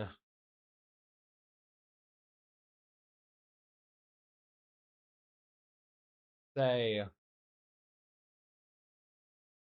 Mohammed, well, I don't even know what the number is. Brother says good night. Well, thank you to your brother. And Mijo say it worked well from both ends. All I did was that one deploy for the name bold stuff. Oh, very nice, dude. It seems like it's a very small change, but that thing, like making the names bold, was like made it way better for me because before I couldn't really tell which ones were like the names and stuff. It was like hard to tell. And Hiraya say, and later on, if the game goes good, hard coding things limits modders, and modders can expand the longevity and profit of your game. Um, yeah, that's very true. Like the only reason that I hard coded things is, well, it's a bad practice. Like it's just that it is a bad practice. You shouldn't be hard coding things. Never. But in practice, you do get to hard code some stuff, specifically when you know you're gonna change it later, or you're gonna have to expand some things later. Um, but yeah, ideally, you would never. Yeah, mainly for prototypes. And footage aflam, you say, no, I'm a beginner, but I'm trying to make a horror game in Godot. I'm working on it. Oh, awesome, awesome. How long have you been working on it? And Hiraya say, but you know more. No, dude, like, it's not a good practice. It's not a good practice to hard code at all. In practice, it happens sometimes. And I just tried it because I know I'm gonna change it. But what if you forget to change it? Like it creates problems, you know. So yeah, not a good practice. Ideally, you shouldn't do it. And Nick, you say yes. Modding romance games is kind of a nightmare. I tried. I hate Blendguard. Yeah, I know. I'm trying to make this game more moddable or like more moddable friendly. And well, I'll have to work with you, Nick. Like you are the only person that I know that does mods or that have like experience making mods. So um yeah, I'll be like checking in with you, like just to change stuff if it's necessary for modding. And Hyundai, you say, yeah. And footage of Flam says 1 week ago. It's very hard to be honest. Lol. Yeah, it's like dude, the only thing that is gonna like make you a good developer is like sticking with it. Like it is hard, I know. Like the first time, especially the first time you see um the code editor, it seems like super daunting, and it's like uh you need to be like a genius to do this, but not really. You just have to be like super patient and take things super slow until you get them, and don't feel like shame to look back and like have to redo stuff, have to relearn stuff, because it takes time to get it into you. But once you start um like progressing and like getting better, um it's gonna be like super rewarding, and you're gonna be able to do super great stuff. So yeah, best of luck to you. Best of luck. All right, so let's go back to renaming this. So this is gonna be humanoid enemy ice, and here humanoid enemy normal. And well, this is the player and spawner core. Well, this is just spawner core. All right. So now, I'm just gonna just to try if it's working. I'm gonna set this name to big boy whatever to see if it gets updated properly. Let me activate this guy, the big boy.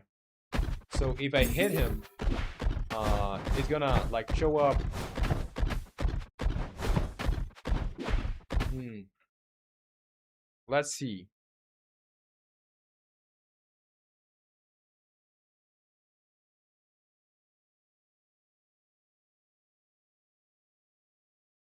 Why didn't it pick it up?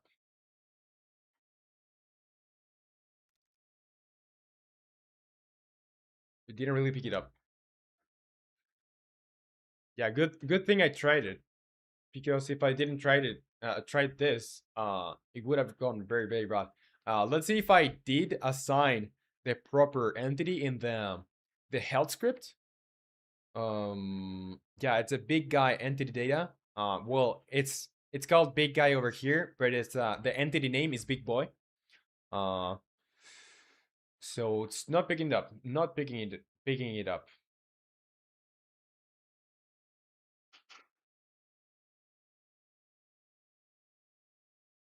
In footage of flame, you say I will call it Chimu Kumu. And yeah, what is it about? Like I know it's a horror game, but what is it about? And you say, but I stuck in enemy pathfinding. I think I should learn JavaScript. Yeah, it's probably good that you like get familiarized with the basics first.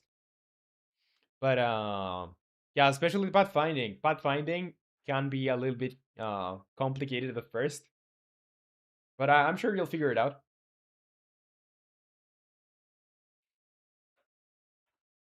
There's plenty of resources out there in YouTube, like how to do pathfinding in Godot.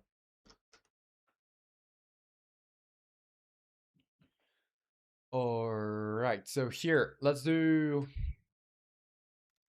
Yeah, let's do. Play.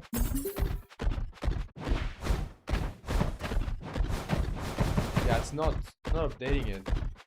And now it's big guy without a space in there. But that's the only place where I call this. So let's go over. Let's go over here, and I'm just gonna disable the boss health bar. Yeah, it doesn't matter. Mm.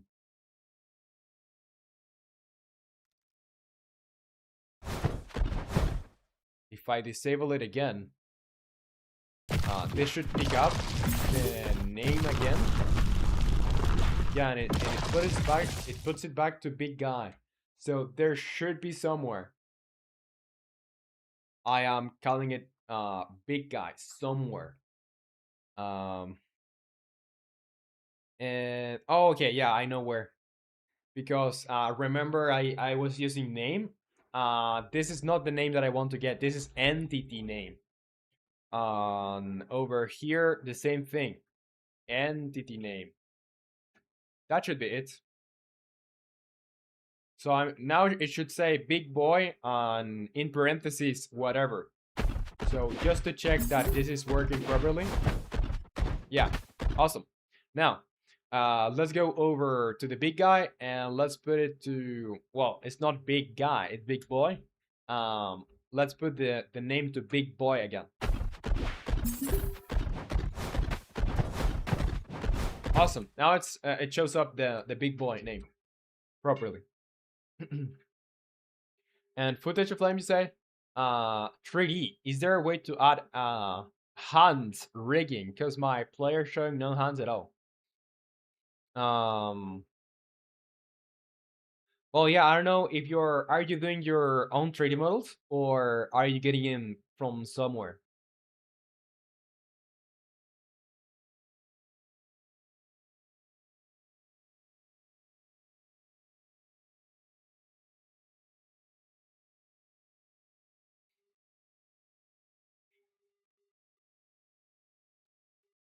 Okay, so let's go over here. Footage of flame, you say? Your game's great. How much levels you added on it? Now it's only this map over here. Let me show you. So it's only this map over here. I plan to expand it, but for now, I wanted to have like a decent sized map just to try stuff out. And when I have like the core of the game locked in, um, I'm gonna expand this map like to be, I don't know, 8 or 12 times bigger than this. So there's like a lot to explore. Or even like bigger. I don't know. I'm still figuring out that. I don't want to like promise any size on the map.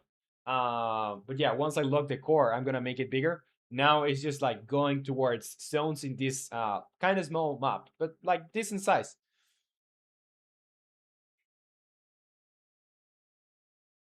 And Hyundai, you say, like, are you having export issues or Blender issues?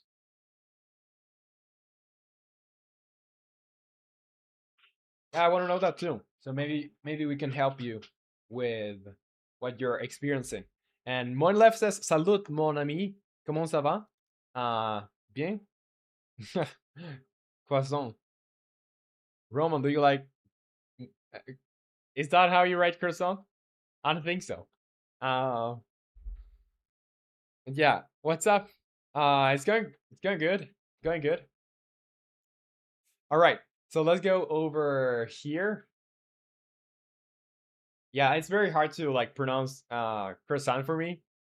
If I were to like try to pronounce it in a French accent or like say it properly. So I'm not going to even try to embarrass myself over here. Or well, if it's up to embarrassing, let's try it out. Croissant. It's it reminds me of the have you seen that meme from I think it's like Jimmy Neutron. I don't know if you know the thing. But yeah, there's a guy over there that says it like that. All right. So what were we doing? What were we doing? We were tweaking the speed of the regular humanoid enemies, tweaking the spawning rate on the wave manager, tweaking the damage of the big boy. Let's go bit by bit. Tweaking the speed of the regular humanoid enemies. Let's go over here, and on the humanoid enemies, we're gonna go onto the enemy movement. So we have two speeds going on here. We have our normal speed and our speed on attack. Basically, they're gonna be a little bit quicker when they are attacking you, so they can like get to you. So yeah, let's put the normal speed to let's do 10. Let's do 10. Now they were set at 11. But let's do 10. And this is gonna like require a lot of trial and error, because what I may find fast or normal, some other people, or like mainly all of you, may think it's a little bit I don't know, slow or whatever. Like, we all have different perceptions, but I think now at least is well, the player moves at a velocity of 10, so you can like outrun him. Well, not outrun him, but you can basically, if you don't stop running, like, he's never gonna get to you.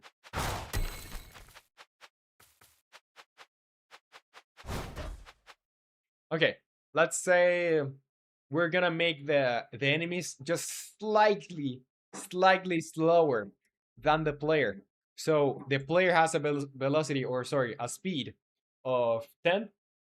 The speed for these guys is gonna be 9.5. Me always say, oh yeah, I've seen the Jimmy Neutron one. Yeah, I love that. And footage of flame, you say, I mean, animating hands is very hard. I transfer a mesh into Godot to replace my player, and it works. But the 3D mesh not moving, it's freezing. Well, you'll have to do animations for them. Do you have any animations for... well, where did you get the character? If you made it yourself, if it's a humanoid character, you can get... let me see. On Mixamo, there's a website called Mixamo that has like a bunch of animations for humanoid characters, so you can get animation there. And I would have to sign up, I think, but yeah, let me log in so I can show you everything. But yeah, this website called Mixamo like basically does rigging for you if you have humanoid characters. It's not perfect, but it's gonna like save you time if you're like prototyping. Or sometimes it's very good. Sometimes like you can just make the game with these animations here. Right. So here you have like multiple animations that you can like get for free, if you don't have any. But if you got this asset or a character from an asset pack, probably they have animations already. You can just have to you just have to assign them.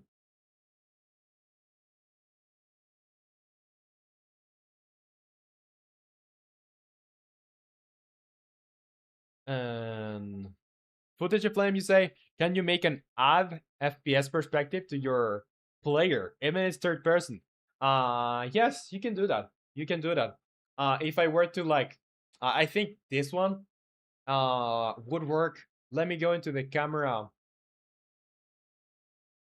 I have a script that basically controls how the camera move. Let me go over there, and I have a variable that basically tweaks how close it can get to the face of the player. Let me see. Over here, player. Well, it's not on the player. It's on, I think, on the virtual camera one. And I can basically set, like, however... Well, there's multiple games that already do that, so it is possible. I don't know if mine does this or it's able to do this, because this game has always been planned to be This has always been planned to be like a third person game. And if you were to like place it properly on the middle of, or on the face of the player, like you pretty much would have a FPS. It's very weird to look at the guys over here as if it were an FPS. Pretty weird to see. Yeah, but this could be like an FPS, no problem. It would need work. But yeah, it's kind of silly to look at the game from this perspective. And more like you say, I have to I guess do your homework. So bye. Bye bye. Good luck with the homework. And here you say to footage of flame. Do they work in the 3D modeling software? You use like Blender? Very well not to use export animations. Yeah, I would look up the animations if you have animations first, footage of flame. And footage of flame, you say, no, I find it ready. When I installed terrain, they gives me movements and player camera. Yeah, you should be able to like switch it or like adjust it.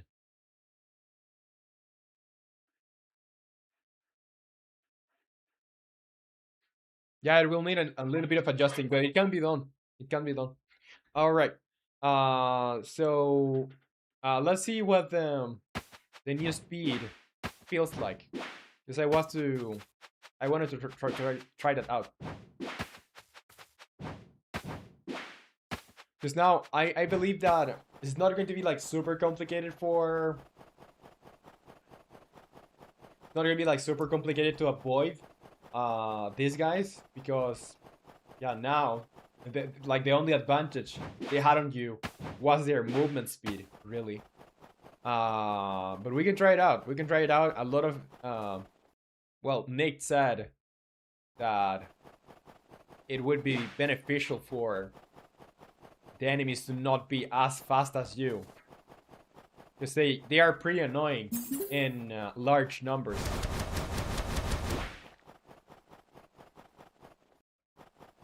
I'm just gonna leave it like that. I think 9.5 is like good because they can still, if you're not careful enough, like they can still get close to you, and if they get close over here, like they're gonna damage you anyway. But yeah, it's all right. 9.5, and the player has a speed of 10. Now, let's go over the next thing, because we can go over here on Notion, and part of the enemies rebalancing was tweaking the speed of the regular humanoid enemies. Now, let's tweak the spawning rate on the Wave Manager. So on the Wave Manager, they are not going to spawn as fast. Let's put a limit. Yeah, let's put limits to the spawning. So if we go to the Wave Manager, or current yeah, let's go Wave Manager. Where's Wave Manager? It should be, yeah, over here, Wave Manager. Now, the time to spawn minimum is 1 second, and the spawn time maximum is 2 seconds. So between 1 and 2 seconds, I'm gonna have a spawn somewhere there. I'm gonna really, I think I'm gonna put the base 1.5, and maybe the spawn time max 2.5 or 3. So let's do 1.5 minimum, and let's do 3 of maximum.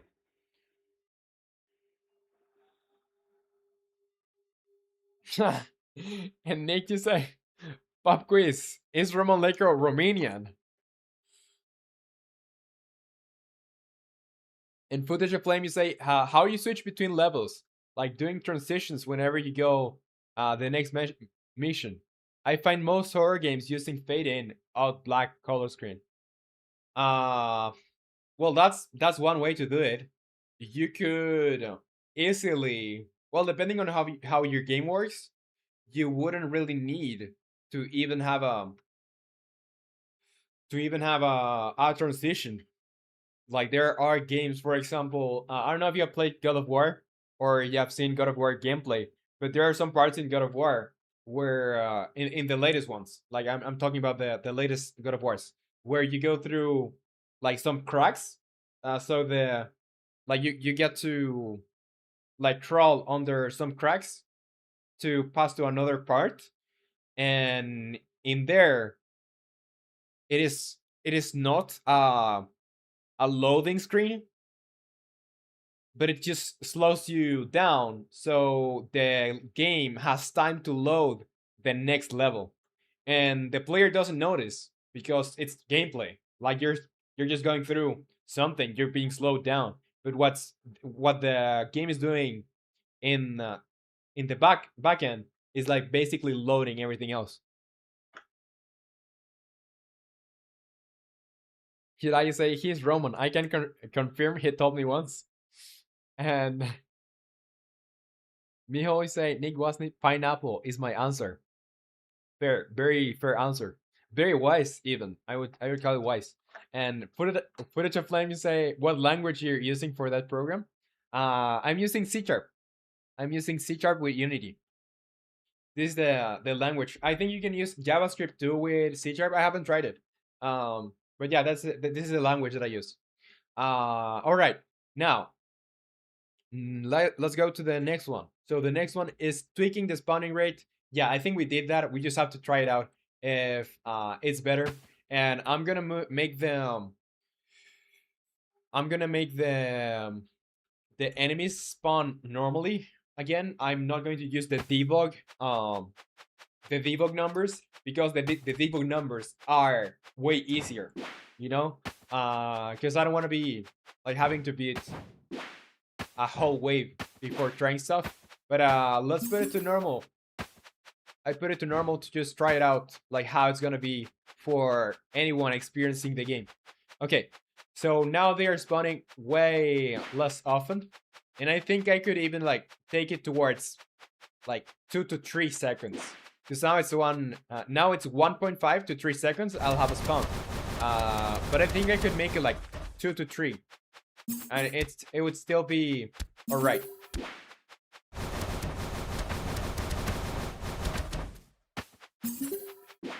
But sometimes I think, well, maybe I'm making things too easy, and that's why I try to like not make things too easy. But then I like make a release and basically it's too hard.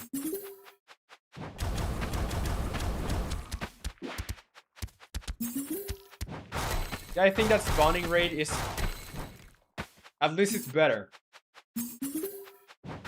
At least it's better. I'm not going to say that it's easy, or like it is easier, but not like easy. It should be a challenge, you know? I don't want this game to be like super easy.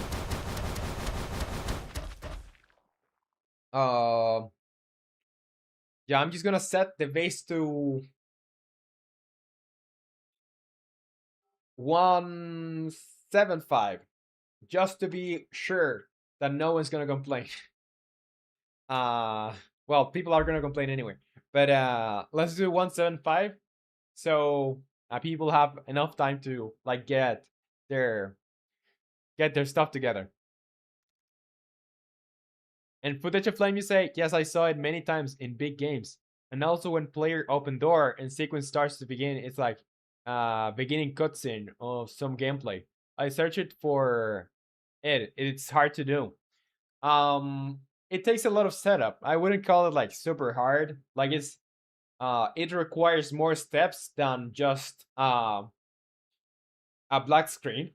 But depending on what you want to do, a black screen for a transition is like totally okay, and most players won't even like care about it. But depending on how you want to do it and what the experience should feel like, you know. All right, we're done with that. Now the last piece of the puzzle: took the damage of the big boy.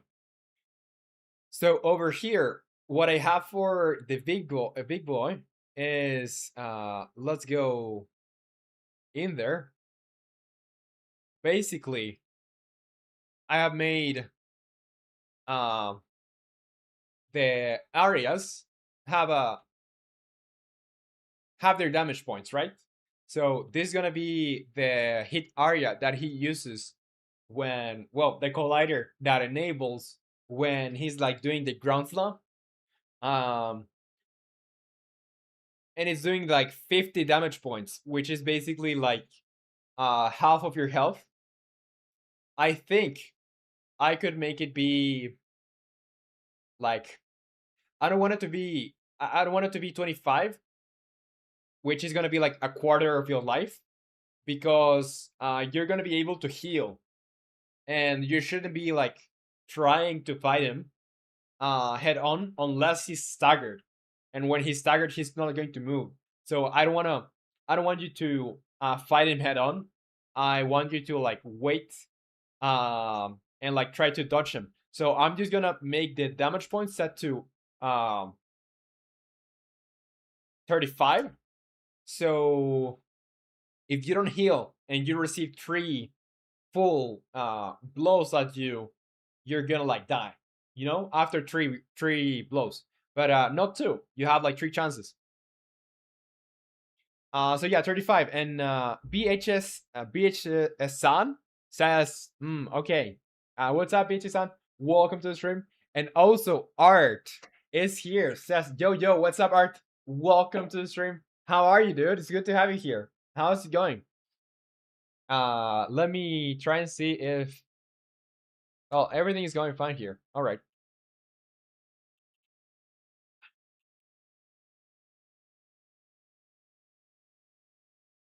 And Nick, you say, I think I will try to speedrun him again. All right. Don't you want to wait for him to be a little bit more fair? And Footage of Flame, you say you're just typing C# in Visual Studio without linking it to Unity or any engine? No. This is Unity. This is Unity, and I'm typing code over here, but it's linked like directly to Unity.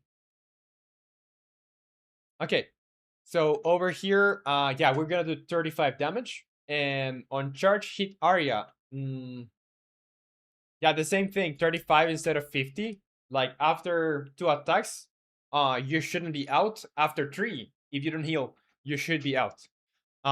So it's a little bit more fair, I would say. Now let's go over to the world world abilities, because I have like the spikes that come out of the ground are like part of that world ability. So if I were to like make them into part of a spell, I can modify them and like reuse them. So over here, I'm gonna go, yeah, head inside this, and basically for each spike over here, I'm gonna put the damage to, oh, that one is set to 35. That one is set to 35. Yeah, I'm not going to change it. I'm just gonna change the damage for the other parts. So let's go to the task over here and tweak the damage of the big boy. That's done. So it should heal, or it should deal less damage. Instead of 50, 35. So now after 3 blows, or like 3 attacks, you're out instead of 2. And hard to say. Oh, to Footage of Flame.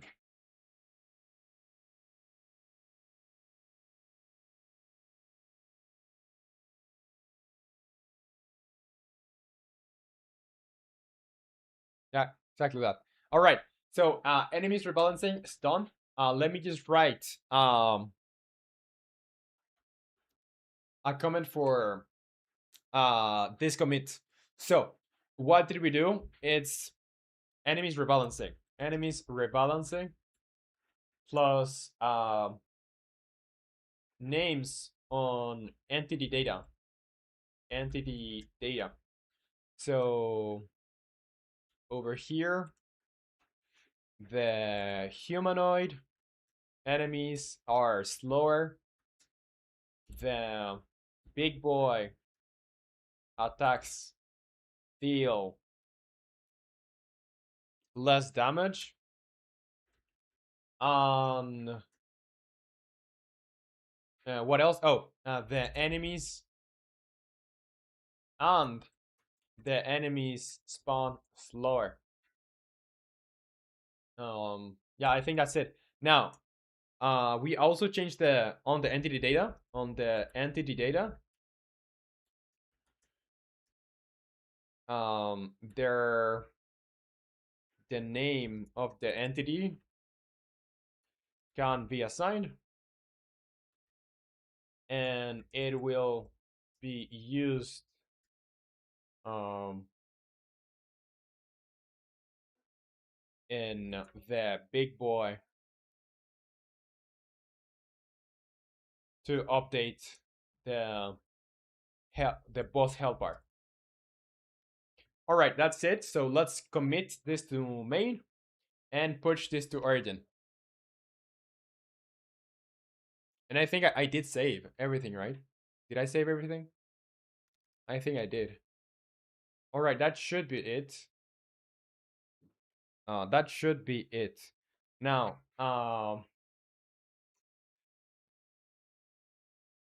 think I'm gonna leave it here for today, and we're gonna continue with like making the spells don't collide with each other tomorrow, and with all of these tasks for like remember we're gonna be working on all of these tasks that are tagged 0.2.1 during this week, so we can have another version out this week to fix all the problems that were introduced in the version that I just released this weekend.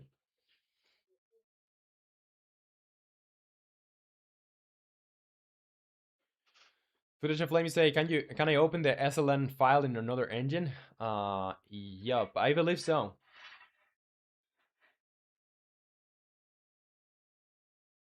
Yeah, you can. You say yeah. Okay, and I just say, but note that Unity is listening for IDE triggers for when you make changes. This means if you open foo.css or well C sharp, a part of that SLN structure in Notepad and make changes, you would need to restart Unity to see the changes. Versus if you target an IDE and make changes, the IDE sends Unity an event that says hey, changes are made. And Footage of Flame says, I asked ChatGPT about making a game with multiple languages. He told me it's possible, but I asked him about making a game in C++, OpenGL, or Raylib C++. I wouldn't recommend, since you're just starting in making games, I wouldn't recommend you going that route. It is going to be a little bit more difficult. It is easier to rely on an engine that has like a lot of functionality already like made for you, so you can just go into making the game and not having to worry about the engine. Um, but well, if you want to go that way, I won't stop you. But it's gonna be a little bit more time consuming and complicated, especially if you're just starting out. And need to say there must be like a reload hotkey. Yes, I need to add that. Let me do this in here. Let's do reload hotkey on button on the pause menu. So we're gonna do that tomorrow. UI, programming, and version 0.2.1.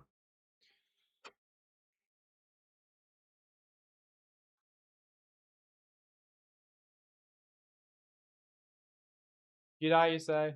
I hope you have a good rest of your day, Roman. Well, thank you very much. I hope you do too. And yeah, that's it for today. Let me put my background on and everything. You say Footage of Flame. I'm a beginner. I've never written a code in my life. I have no code in my mind. I guess I can make it in visual features in Unreal or Yeah, I would just pick a game engine, and I think it's gonna be easier that way. Um, Say in 2 months you'll draw a line. Yeah, it's pretty complicated to do engines. I would stick to just do game dev inside an engine first, and then if you want to go to like make your own engine, well, you're a little bit more informed then. Yeah, that's it for today. Thank you all of you guys. for joining. Had a great time today, and yeah, see you next time. Take care. Bye bye.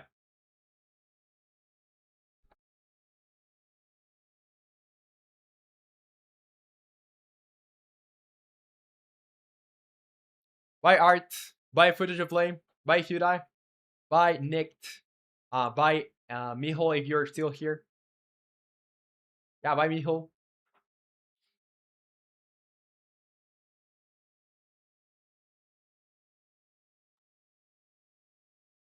And I know the times are still incorrect for IST, but I didn't have to time to change it during the weekend, so I will change it someday. Bye bye.